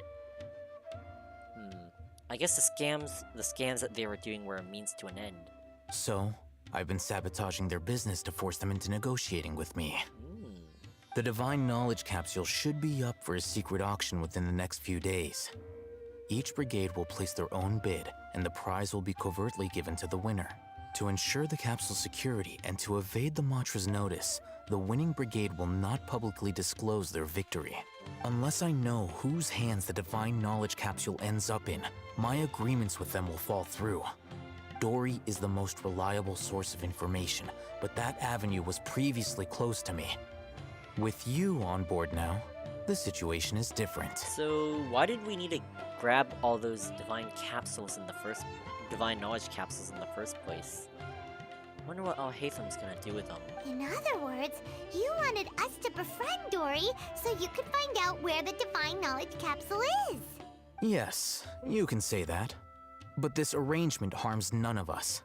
The day after tomorrow, go back to Dory and try to purchase information on the Divine Knowledge Capsule's whereabouts. If she has no information, wait 2 days and approach her again. Okay. If I get the opportunity to study the Divine Knowledge Capsule, I will relay my findings to you. Will that suffice as compensation? Exactly what we want. Thank you. Okay. Then we'll meet up in 2 days. Al-Haytham, before you go, we actually bought a knowledge capsule for ourselves, but we're not sure how to use it. You two want to try using a knowledge capsule? Sure, I can teach you. While you're at it, I kind of want to try the other ones too, if, you'd be willing. Game's probably not gonna let me, but... Doing so right under the Academia's nose is a bit problematic, though. What do you say we head to the outskirts of town? Sure. Ever so close. Alright, where are the wilds? Out there. Can't believe we were just talking about that, like, right within Academia territory. Bit risky.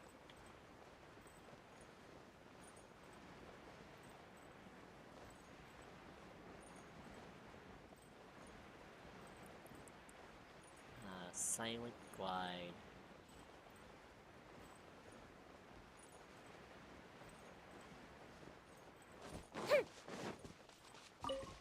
Let's grab that mint. All right, this place works. Show me the capsule you purchased. Here. Sword Fighting Techniques 8. Huh. A combat class knowledge capsule. This class is something of a rare find these days, since most have been taken by the Eremites to augment their battle capabilities. Oh, so this was a good deal. We only got it for 100,000 Mora. Really? Aw, yeah, what a great buy! If you want to determine the efficacy of this capsule, I can evaluate your combat ability. However, effects will likely be minimal if you already possess a high amount of strength. We can conduct a controlled experiment where you fight 2 battles. One before using this knowledge capsule, and one after. While you fight, we can use an Akasha terminal to monitor your various physical parameters. There may be variances in your physical strength between the 2 tests, as well as a disparity in your opponent's abilities. Sorry. But don't worry. I'll run statistical analyses afterward to mitigate any confounding effects. Oh, Al-Haytham, you really know your stuff, huh? Spoken like a true scholar. Wow! Al-Haytham! You must have been one of those guys at the Academia who got top grades on everything. Paimon's curious about something, though. You definitely weren't one of those students who needed canned knowledge to graduate from the Academia, right? So, why are you risking getting caught by the Matra for this capsule? I'm also kind of curious about this. Why, Mr. Al-Haytham? When you are unable to understand a researcher's actions, most cases can be attributed to curiosity. This is but one theory. Sounds like you're trying to avoid the question. All right, let's begin the test. Just fight as you normally do. All right. Whoops. Alhaitham lifts his chin and looks into the distance, seemingly waiting for you to provide battle data. Alright, let's do this. This is order. This is gonna be pretty easy. Can I one-shot with... Can I kill them all with Zhong Li? Oh wow, that was easy. The fuse is lit! Alright, this is gonna be a cakewalk. Oh, we're done. How is that, Alhaitham? All right. I'll link your Akasha terminal to record data. The next step is to use this knowledge capsule. Hold it in your hand. I'll help you establish a connection with it so you can activate its power.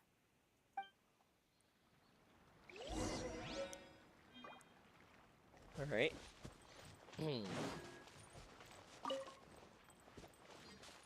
Oh wait, oh, I'm supposed to... sorry. I'm sorry. All right. Okay, The next I guess I step have to is talk to hold him it in again. your hand. I'll... Understood. Alright, where are, here. Activated canned knowledge. Alright, let's read the description first. Canned knowledge labeled Sword Fighting Techniques number 8. It was brought from Dory's booth at the price of 100,000 Mora at Paimon's instigation. You have no idea where the first 7 in the series are, but things like combat techniques will always be useful.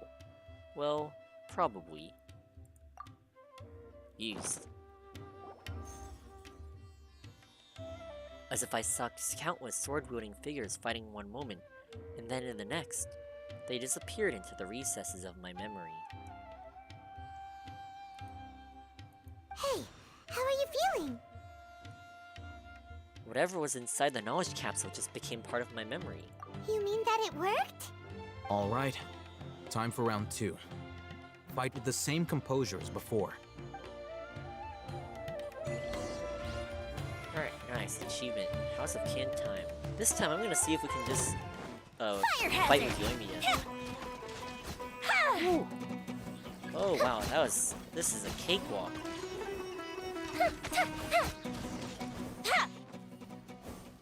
They didn't even touch me. Now, I'll start recording data again. Alhaitham, how's it going? Well, the knowledge capsule you purchased did improve her combat capability.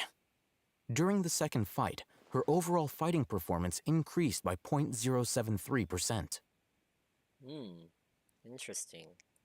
Wait, how much? Not by a lot, huh? It's not basically... I guess I guess that is less than 1%. Never mind. I guess... Huh. Dory's such a jerk! She totally scammed us! 1 million Mora? This thing isn't worth a tenth of that amount! Well, I mean, it could just mean that we're just so skilled that, like, what's it called? The knowledge capsule didn't really help much. Of course, this could be because she is so powerful that the capsule's contents were unable to produce a substantial increase. Yeah, that's what I thought. Don't blame Dory. I don't...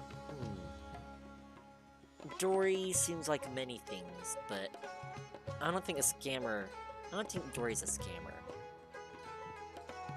At the very least, this test allowed me to gain more insight into you two. Our deal seems increasingly worth my investment. I'm heading back to Akela Funduk. I await your response in 2 days' time. This is Mora for when you ask Dory for information. Pay her as much as she requests. Indeed, yes sir. I will do that. Alright, so wait until 7 o'clock 2 days from now. Time... 1, 2... Oh. This should be good. Or maybe they want 7 on the dot. There we go. Nice. Day after tomorrow. So that's 2 days, right? Yeah.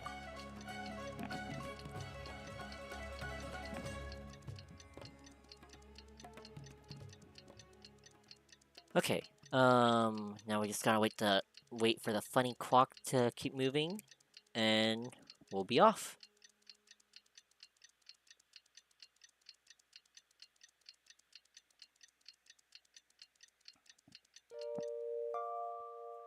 Alright. Let's see Dory today and ask her about where the Divine Knowledge Capsule is. Dory, where's the knowledge capsule? Alright.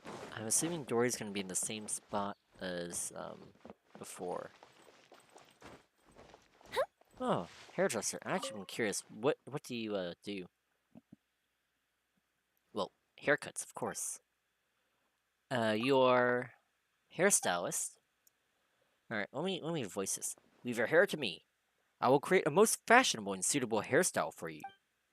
Between cutting, perming, and coloring, I'm the best at coloring, especially color mixes. If I were to design a style for you, for example, a little longer here, and a little shorter in the back. That'd frame your face better. Then a gradient color. Oh, it would be wonderful. Hi, Dory. Over here! Welcome back, my loyal patrons. What can I do for you this time? You name it. Can knowledge, supplies, or anything else you need. I'll find a way to get it. Where there's a waterfall of Mora, there's a way.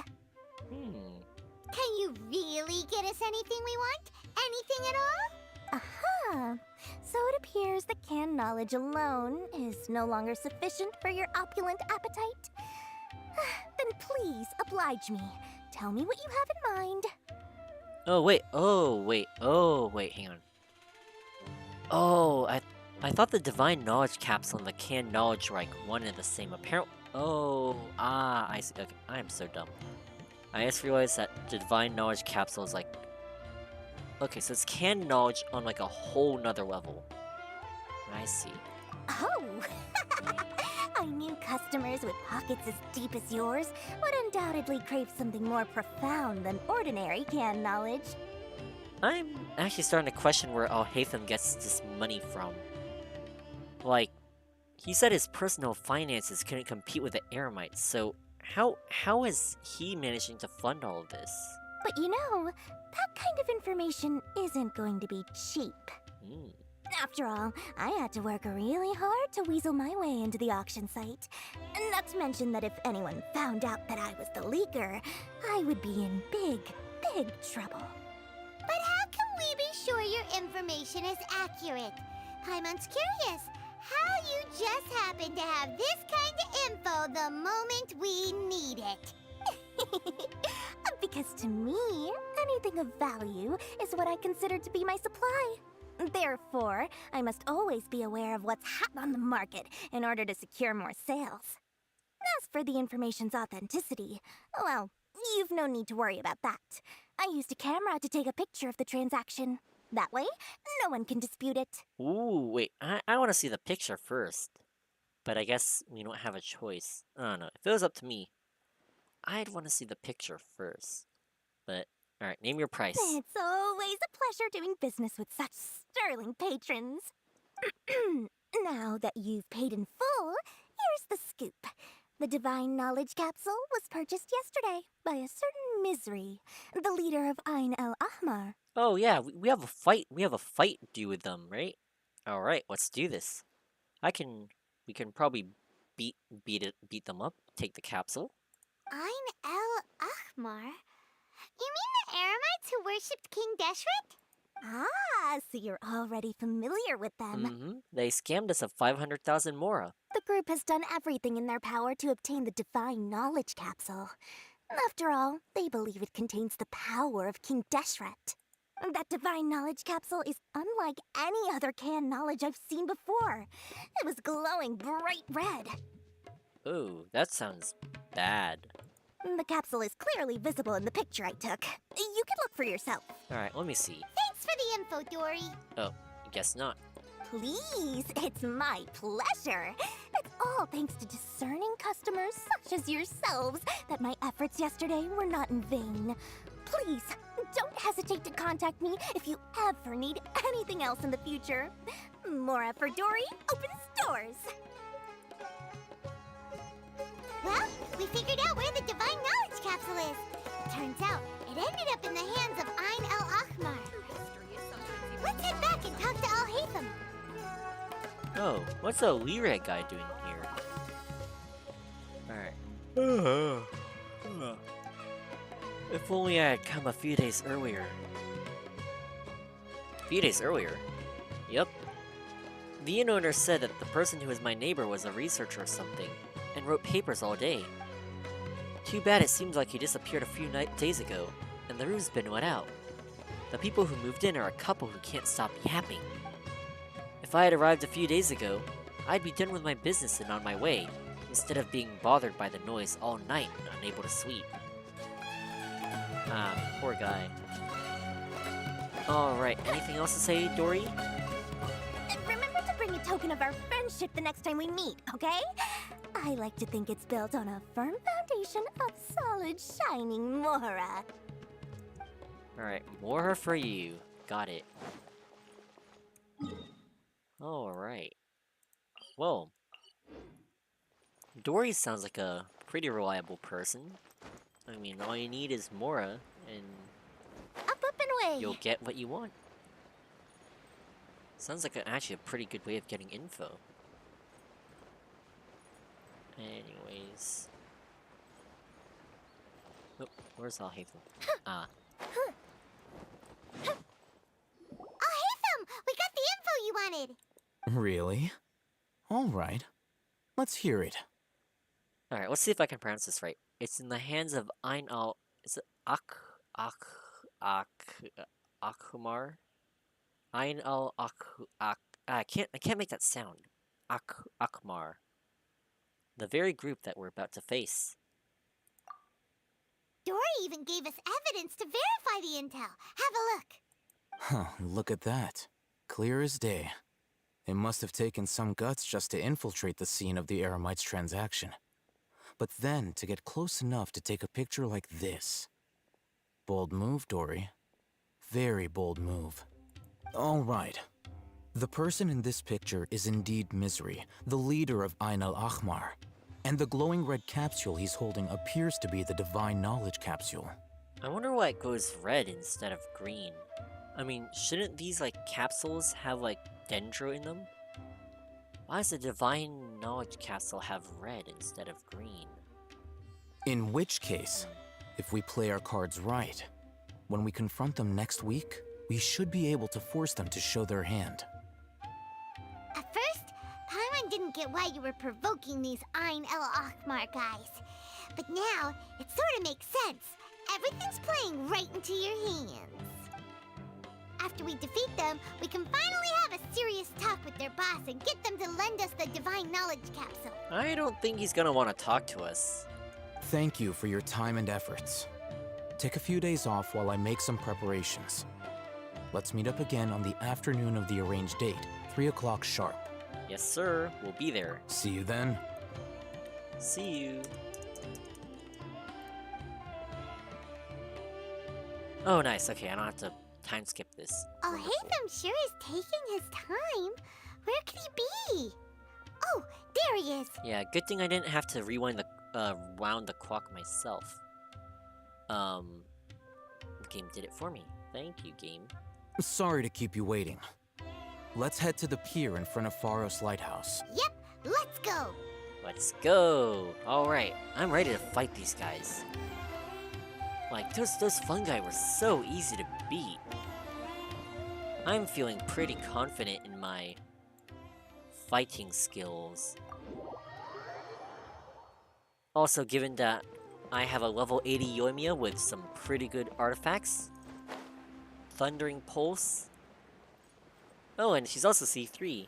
I recently pulled another Yoimiya, so now she's at C3. And she's got Thundering Pulse, which I think is the best weapon for Yoimiya to have. And yeah, she's also level 80. And my world level right now is level 5, where the enemies are like level like 70 or something, I think. Yeah, we're pretty good right now. Alhaitham. I knew you were crazy, but I didn't know you were crazy enough to actually show up. It was I who demanded that these negotiations take place. I was more worried that you might go back on your promise. But to your credit, It appears that you're sticking to your word. This is turning into quite an occasion. I also brought some backup. I assume you don't mind. Yeah, you've got like 4 guys behind you. Backup? Aren't you the brat from the restaurant the other day? You've come to support this lunatic because he helped you out? Fine. Your funeral. Alright, you wanna fight? Let's go. I'm not going to mince my words. Once we're done with you, you'll be nothing more than fish food. Get 'em, boys! Wow, and that lady over there Oh, is... here they come. Good luck, you two. Wow, these NPCs are surprisingly, blasé about this whole thing. Alright, you know what? I don't even need a shield. I'm gonna wreck you guys. I'm gonna wreck you guys. I don't need a shield. Here come the fireworks! You guys are nothing to me. Haha. Easy.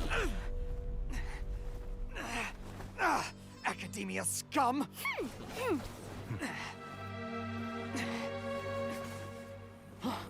Boss! Finally! Did you use it? Great! Now we can... Uh-oh. Boss?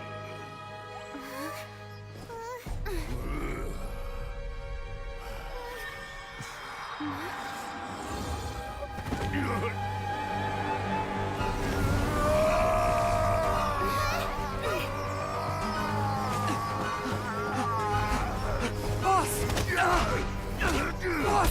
What's wrong? What happened to him? We have to cut his Akasha connection, now.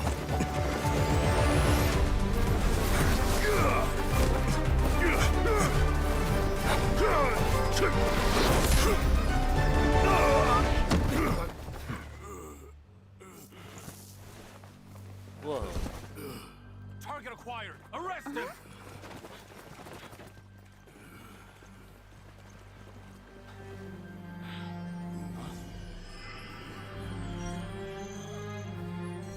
Do not impede our work. Is that understood, Al-Haytham? Of course. I was only trying to help. Take him away. Oh, wow. Sneaky, sneaky, Al-Haytham.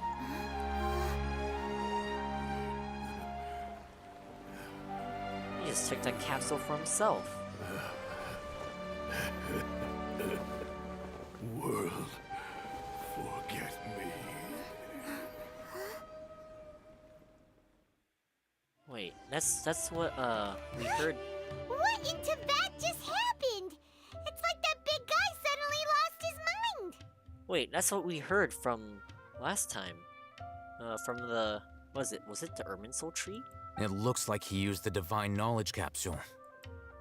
You mean the Divine Knowledge Capsule did that to him?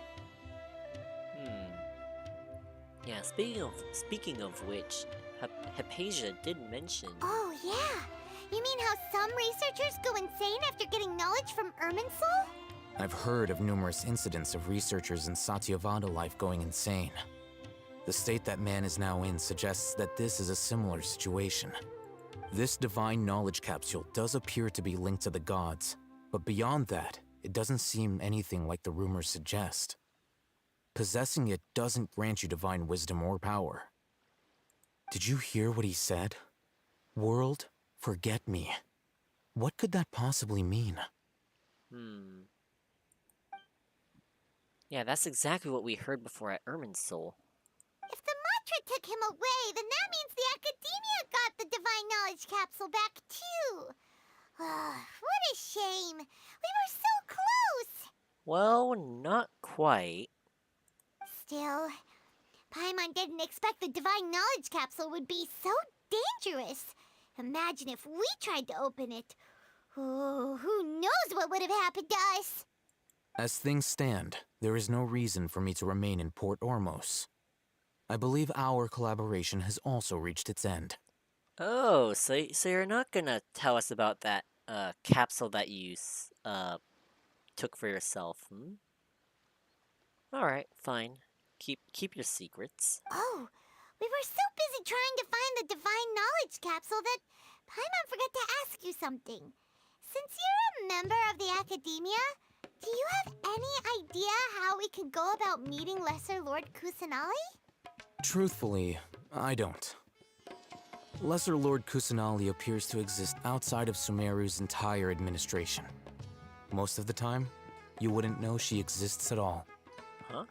But doesn't she have like a bunch of like people that are like gonna throw a festival for her or something? She must have like most people know. Oh. Wait. Yeah, that doesn't make sense. There's like a whole group of people in the Grand Bazaar who are like celebrating her and stuff. Moreover, since the Academia possesses the Akasha, a symbol of our deity's wisdom, scholars have no reason to desire to make contact with the deity herself anyway. Everything about Lesser Lord Kusanali is such a mystery! I'm heading back to the Academia. How about you two? It's almost the day of the Sub-Zero's festival. Maybe we should head back too. We've been rushed off our feet over the past few days, so maybe a little rest and relaxation will do us good.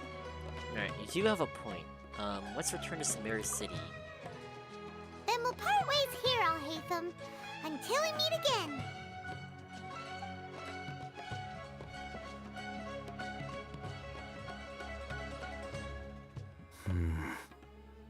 Now, do I deal with this thing first? Or should I produce the report that the higher-ups require? How suspicious of you. Oh, Hatham, you seem mighty suspicious. Alright, what's... if you produce a report that the higher-ups require, that means that they would know that we're poking around, right? Well, I guess they're probably aware of us anyways. We're doing that. We didn't miss the Sub-Zero's festival, right? I mean... Let's hurry and find Dunyarzad! Paimon thinks she must be around the Grand Bazaar, since she showed us around there last time. I mean, since we connected to the Akasha, they probably know that we're around. And since we're an Outlander, that must make us even more suspicious. Up and away! Alright, Grand Bazaar is this way.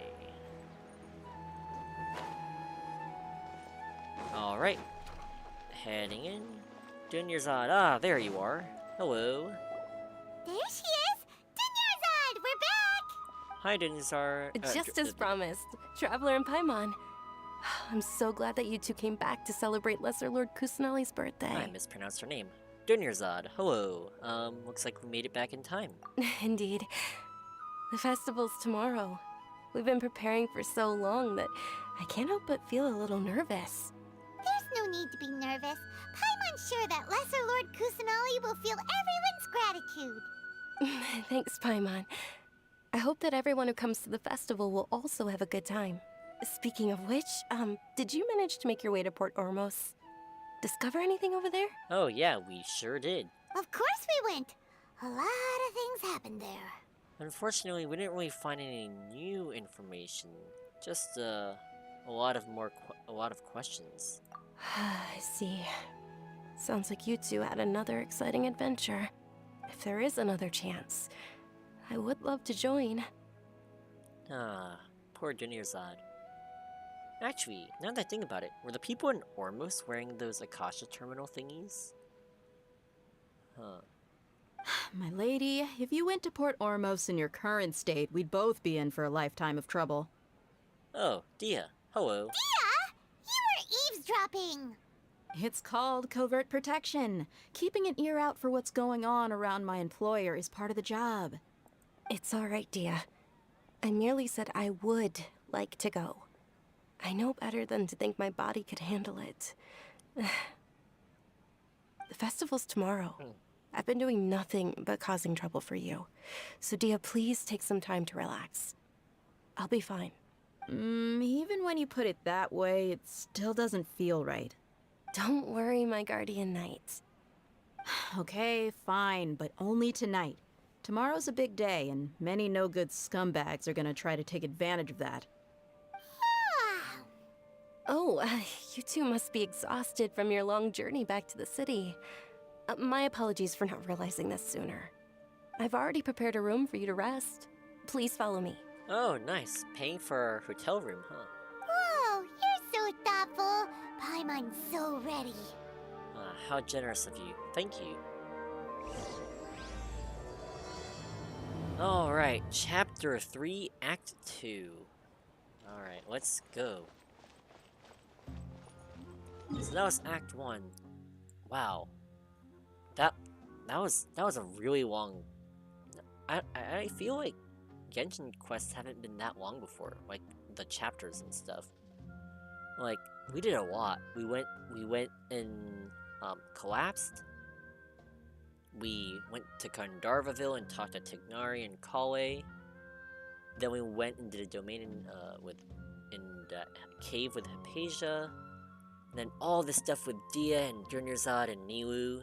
And then Alhaitham and Dory and all that stuff.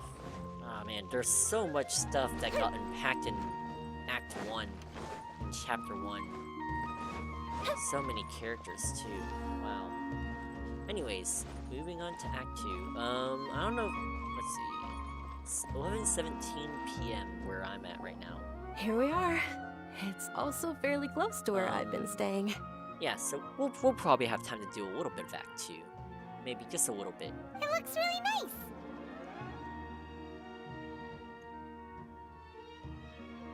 Sorry for the trouble. It's really nice of you to get a room for us. Thanks. Not at all. Just tell me more about your adventures when you next get the chance. Yeah, of course. That's Paimon's specialty. Paimon can tell you stories next time. About our plans for tomorrow. Oh, if you don't mind, how about we all walk around together tomorrow?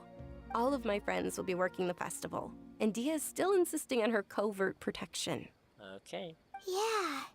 It'll be pretty hard to relax and enjoy the festival if Dia's constantly hovering over you, right? I'll keep you company tomorrow. Then let's meet at the nearby bazaar first thing tomorrow morning. Have a great night. Alright, thanks. You too. It's a deal. Good night, Dunyarzad. I may be too excited to fall asleep tonight. See you tomorrow. Paimon's starting to really look forward to the Sub-Zero festival too. Will there be lots of yummy food? Oh no. Thinking about food is just gonna keep Paimon up all night. The earlier we sleep, the better. Let's go inside, traveler.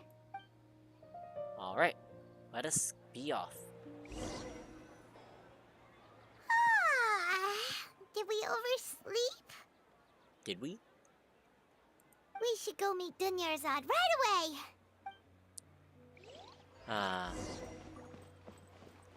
Alright, where are you, Dunyarzad?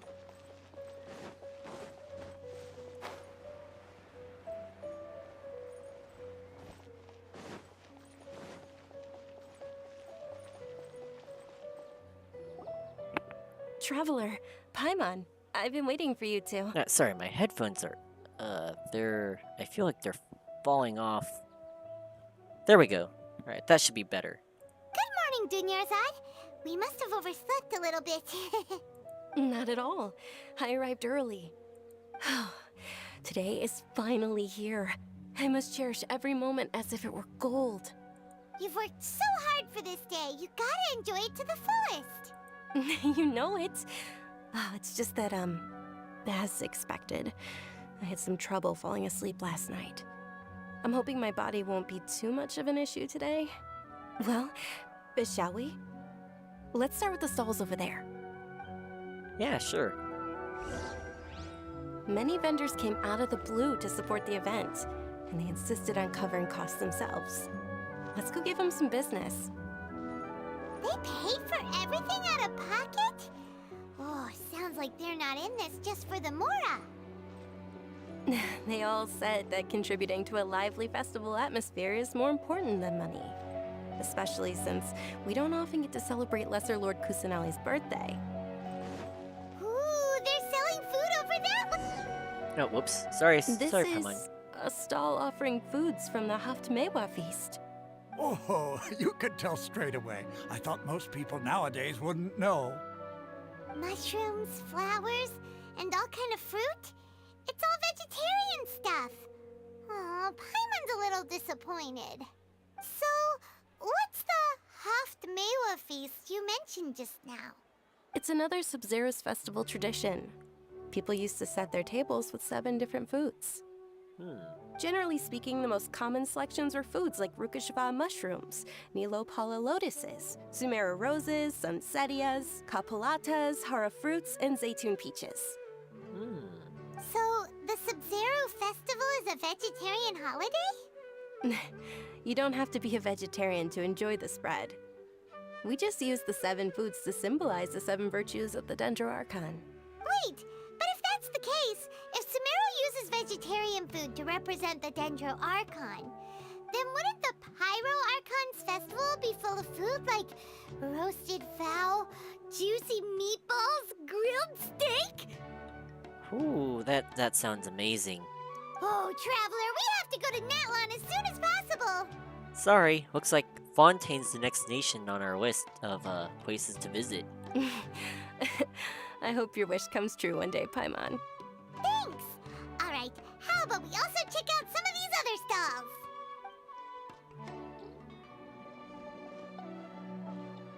Dear customers, would you like to try your hand at alchemical divination?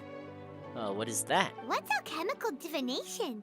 Those two things sound like they'd be fun to try together. Right? I thought the same when I first heard about it. It is said to be a mysterious craft invented by none other than Lesser Lord Kusanali herself. Ah, and looking at your cap, you're also Spantamad. Spantamad? Interesting. So, how does it work? It's quite simple. After you give me any 2 alchemical reagents, I'll use them to perform a random transmutation. Alright. Sure sounds random. So random that it will probably fail. Ah, sorry. That is precisely what we need. After the transmutation fails, your one and only diviner here will interpret the remnants. I guess sounds a bit random. Well, according to Lesser Lord Kusanali, everything is interconnected, and all that occurs can be traced back to fate. You could say this is a pearl of old wisdom. Why does everything sound so much more credible when Dunyarzad says it? Are you guys working together? Alright, sorry. I'm a little tired. So that's the true wisdom behind it. This young lady sure knows her stuff. So, how about it? Want to give it a try? Oh, so you didn't know that either then. Alright, sure. Guess we can give it a go. Alright, what's something that we have a ton of and wouldn't mind missing? Iron chunk, and they're probably gonna say something like, "Oh, you're a person who's super stingy and doesn't like wasting useful materials," or something like that. Alright, let's try this. Okay, one moment. It's the moon. The moon? Paimon wants to take a look too! Is it? It looks more like a pie that Paimon bit into. Generally speaking, the moon signifies... It means... Wait a moment. Is he really looking it up in a book? Oh, I remember now. It means illusions and lies. Illusions and lies? That sounds rather ominous. Yes, but this book says that if you trust your intuition and overcome your fears, the sun will surely rise. He's not even trying to hide his book anymore. Naturally, fate will only ever show you the beginning of a journey. It is up to you to forge your own ending. Oh, thank you so much. I'll keep that in mind. Oh, it's nothing. I'm just learning as I go. Guess that was still pretty interesting. Okay, on to the next stall. Next stall. They say the Sub-Zero's festival was very lively a long, long time ago. Large flower carriages used to parade through the city. As they headed towards Port Ormos, people would throw flowers, candy, and liquor all along the way. Dunyarzad's eyes are sparkling right now. I wish I could have seen that spectacle. But if you ask me, I'm sure Nilu's Dance of Sub-Zeros will be just as impressive. Things can't go on like this.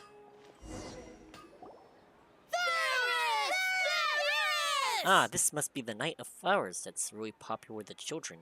Attention! Soldiers, fall into formation if you want any Yalda candies. It's a weird guy with a weird hat. Hey, manners, Paimon. Hey, it's Dunyarzad! Miss Dunyarzad, the children love you even more than the Yalda candies. In the few short days it took to prepare for the Sub-Zero's festival, the children have all grown very fond of you. The Hallowed Night of Flowers. It's an honor that you know my name. Attention! In the name of Ferris, the Knight of Flowers, I commend you on your contributions to the glorious Sub-Zero's festival. Yay, Dunyazad, yeah! All right, little soldiers. Take your Yalda candies and don't forget your loyalty to Lesser Lord Kusanali. Dismissed! Yes, Knight Ferris! Oh, what's she sticking around for? Just what is going on here? Ferris, the Night of Flowers, is another Sub-Zeros festival icon, and one immensely popular with children. In the past, the actor portraying Ferris would also sit on a flower carriage. It's all thanks to Miss Dunyarzad's sponsorship that the children can make such wonderful memories today. Ah, so Vihar, that's your real name, Well, nice to meet you, Vihar. As are we to you, Vihar. Oh, not at all. Oh, speaking of tradition, do you want some Yalda candies? They're a festival staple, and I happen to have some boxes readied here. Take a look and pick whichever one you want. Oh, wait, hey, what are you doing here? Ah, man, I'm sorry. We must have, we totally ruined, the immersion, that this kid had. Whichever one, don't these boxes all look the same? That is the fun part. Each box contains a random flavor. It's up to the luck of the draw. Flavors include lavender melon, hara fruit, sunsetia. Ooh, those all sound pretty good. Alright, what's the last one? And there's also lizard tail and oni kabuto. Ah. Huh? What's up with those two flavors? Hang on, I gotta do something real quick. Give me a moment.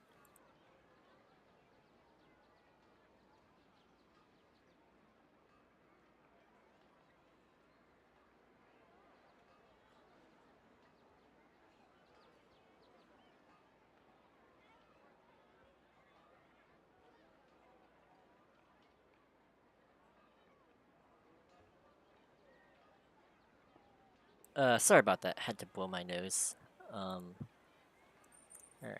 Onikabuto is a little spicier than lizard tail. Isn't Onikabuto a beetle? Dunyarzad, you tried them before? Traveler, help Paimon pick one. Paimon wants the Sunsetia flavor. Alright, don't blame me if I choose the wrong one. It's alright. Paimon believes in you. Ah, thanks. I also believe in your intuition. Great! These boxes of candy are numbered 1 to 5 from left to right. Which one do you want? Alright, random number generator. One, let's see. I'm gonna pick a random one.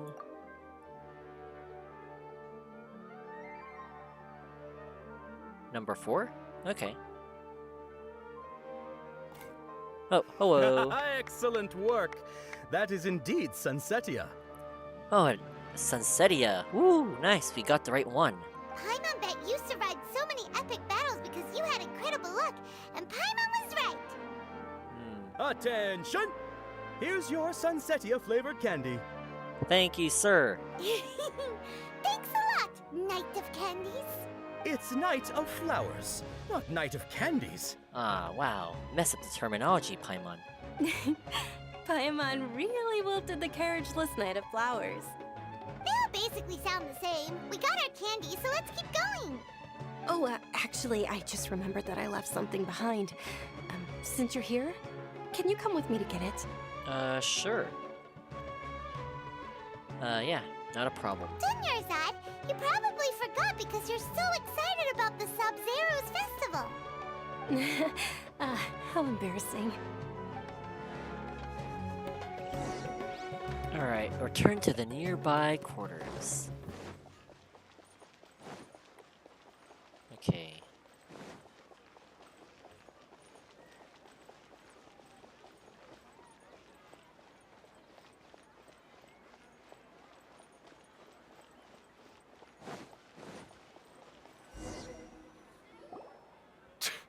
We're too late.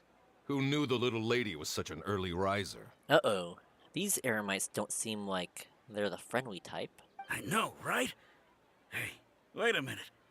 Boss, isn't that her? Oh, that most certainly is. We're in luck. She's walking right into our clutches. Those Eremites don't look like they're up to any good. Alright, I'll take them on. Alright, come on. You wanna fight? Who are you? I don't believe the Homayanis hired you. That's right.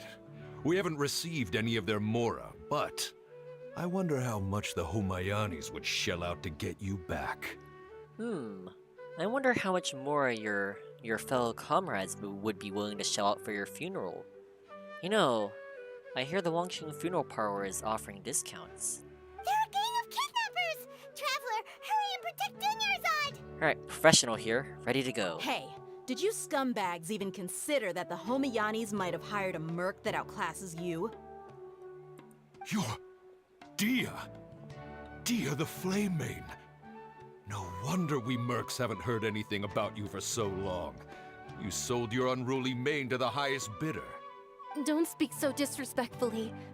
My family started working with her as gratitude for her past kindness to us. Don't worry about it, my lady. Just some friendly banter between mercs. One punch and those rabid dogs will expose themselves for what they really are. Aren't your claws all dull by now? Don't get too cocky! Alright, you wanna fight? Let's go. Traveler, take Miss Dunyarzad to a safe location. Oh. No, we're gonna stay and help. There's too many of them.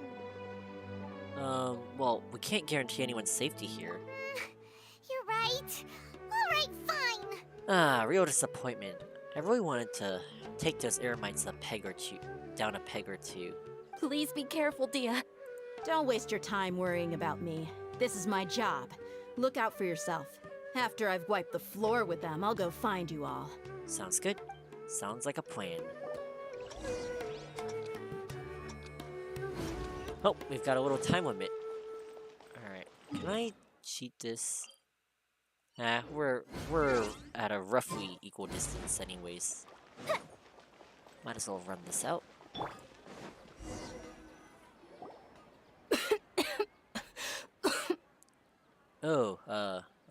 You don't look too good.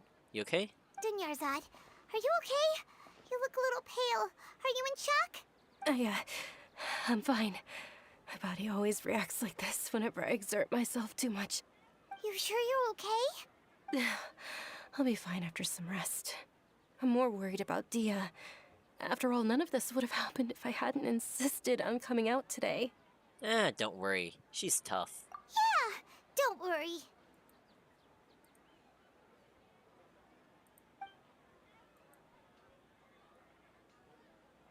My lady, Traveler, found ya. Oh, wait. Okay. So Dia looks like she's in one piece. Dunyarzad, I don't believe we ever got the thing you were looking for. Oh well. Dia! You took care of them so fast! Any more of them? Or rather, did anyone follow you? Nope, just checked. Dia, your arm. Uh-oh. Oh, this? I'm fine. It's just a scratch. Normally, they wouldn't have been able to land a hit on me at all, but I'm still getting used to this new greatsword. Please, let me take a closer look. Come on, it's nothing. Us mercs aren't as fragile as you think. Hold on, you said something about a new greatsword. What happened to the one you were using before?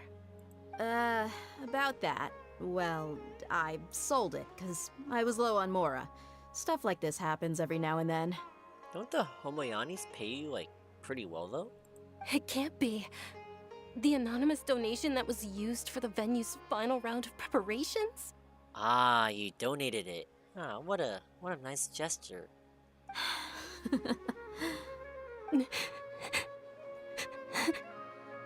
It's okay. Hey, Miss Dunyarzad, I wasn't trying to make you cry. I'm not gonna lose my commission because I made my employer cry, am I? Okay, making your employer cry won't affect your commission, but selling your weapon without permission and getting hurt? I'll have to reevaluate your performance. You're so unreasonable, my lady.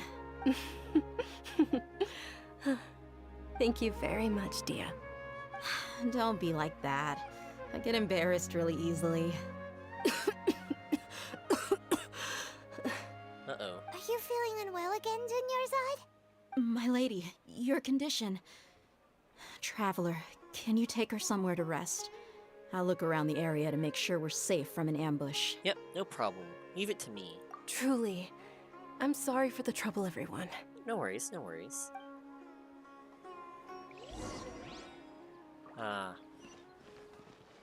It's nice that Dia has trusted us enough to actually, like, take care of Dunyarzad. It was just a few days ago that she was literally pointing, like, a sword at our necks. Like, threatening us and stuff.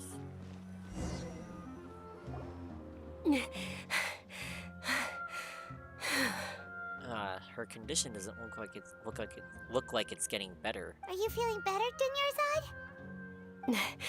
Yes, much better. Just give me a few moments and I'll be good to go. Dia's expression just now, when she mentioned your illness. Just how serious is your illness? I didn't realize you were concerned about it. I guess I shouldn't continue to keep it a secret.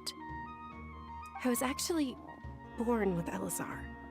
It's terminal now. Elazar? Or Eleazar? Elazar? Can't believe it's Elazar! Oh, you've already heard of Elazar. In that case, you probably know about its severity. Oh, it looks bad. That, like, scales growing on the skin is already, like, bad, right? Sumeru's current medical advancements still haven't been able to find a cure. The disease's progression can only be delayed through environmental therapy. Dunyarzad. There's no need to be sad. I've always lived with Elazar and I came to terms with it a long time ago. Compared to the simple fact that I'm afflicted with this, its effects on my life have been much more painful. I know that my family loves me dearly. They've done all they can to provide the best environment for me so that I can live for that much longer. However, I know I will one day succumb to this. Did you know? Before I ran away from home this time, the world outside of my home didn't even know that I existed. Since I was a child, all I could do was sit on my bed and stare at everything outside of my window. I'm sure my family's worried and disappointed in me for running away, but I just didn't want to have any regrets. I wanted to meet other people. To me, there's nothing more beautiful than being able to meet and speak with others. Not to mention the incredible time spent preparing for the festival. The joy on everyone's faces here, and all the support I've received from friends like Dia. This way, when my final day does arrive, it will be less sorrowful. At the very least, many people will remember that I once existed in this world, right? Yeah, I'll remember you. As long as you don't forget Paimon. Paimon also won't forget about you. No, even if you forget Paimon, Paimon will still remember you. Thank you two so much. I apologize for the depressing conversation. This is out of character for me. No need to apologize. To be honest, Lesser Lord Kusanali gave me the courage to do all of this. If it weren't for her encouragement, I wouldn't have taken that first step. You're already so strong for never giving up. Thanks. There will always be frustrations in life, but I know that the point of living is not to leave behind any regrets. Right. Oh, right. Isn't it almost time? Huh? Almost time for what? Isn't the Dance of Sub-Zeros about to Sorry. begin? It's the part of the festival that I've been looking forward to the most. Nilu right. will recreate that legendary scene with her most splendid dancing. And the Sub-Zeros festival will conclude amid everyone's applause and blessings. And with that, my wish will also... Then what are we waiting for? Let's go to the stage! Yeah, we should still make it in time. All right, let's go. Should be... Oh, we don't have that teleport point up there. Let's go to this one. And then make our way down. Should be... just down... this way. There we go.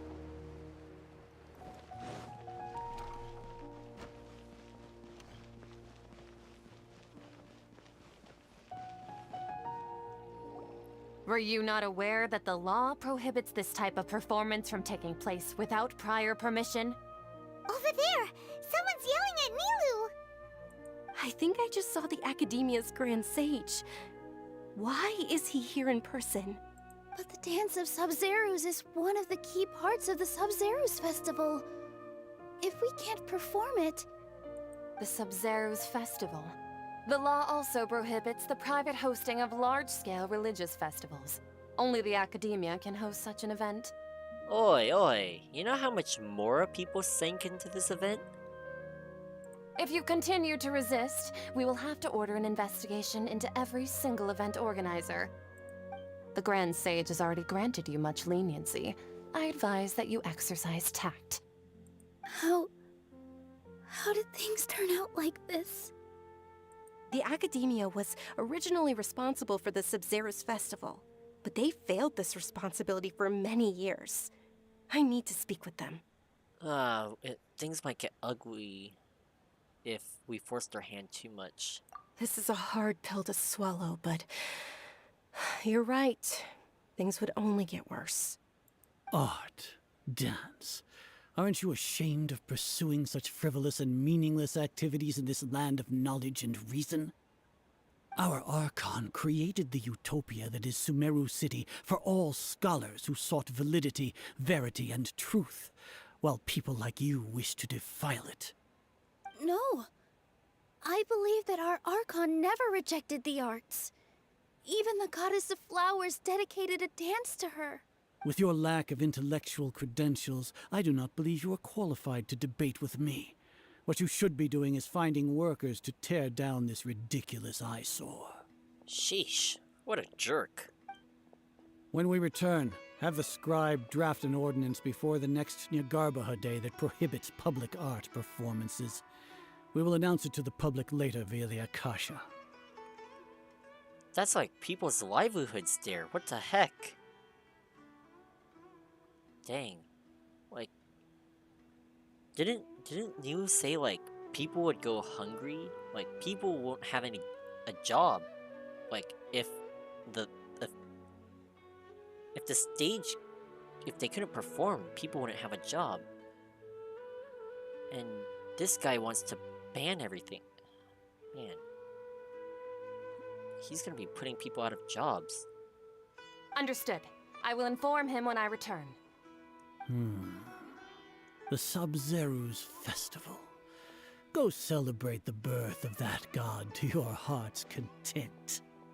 Wow, you really need to say that? Nilu, are you okay?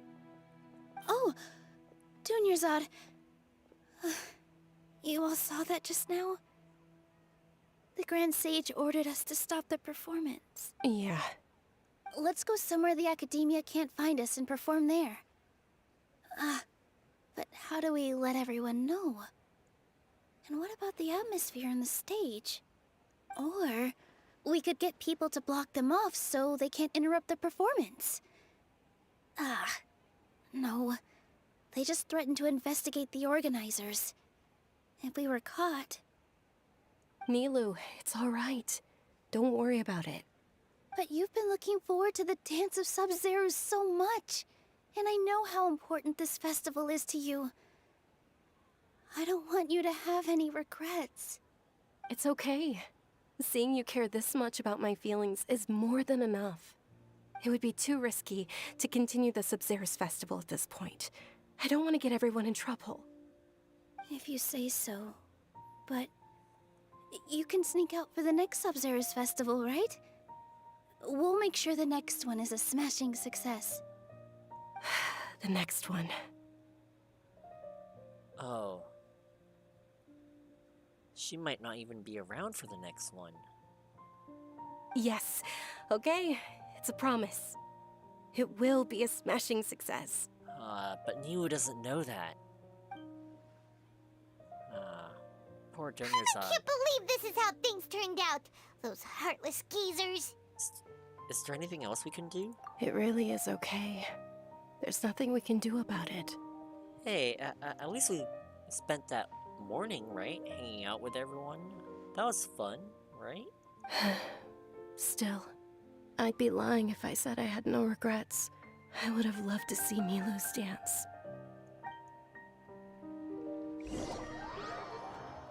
The Sub-Zero's festival was forced to come to an unfortunate, abrupt end. A lot happened today. It's a shame the festival ended the way it did. Those academia guys are real jerks. Nilu and Dunyarzad promised to make the next Sub-Zero's festival a success, but Dunyarzad is running out of time. I'm sure she knows that very well. Yeah.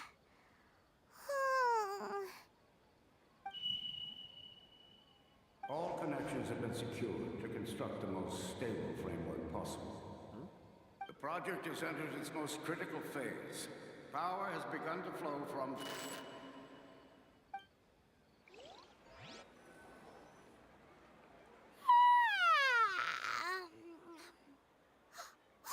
We're gonna be late! It's all because you wouldn't get out of bed! We should go meet Dunyarzad right away! Wait, Dunyarzad? Okay. Did we plan to meet her?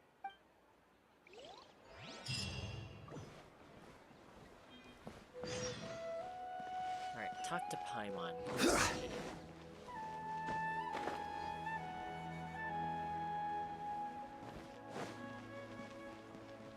Good morning, Dunyarzad. Sorry we're late. Not at all. I arrived early. Wait.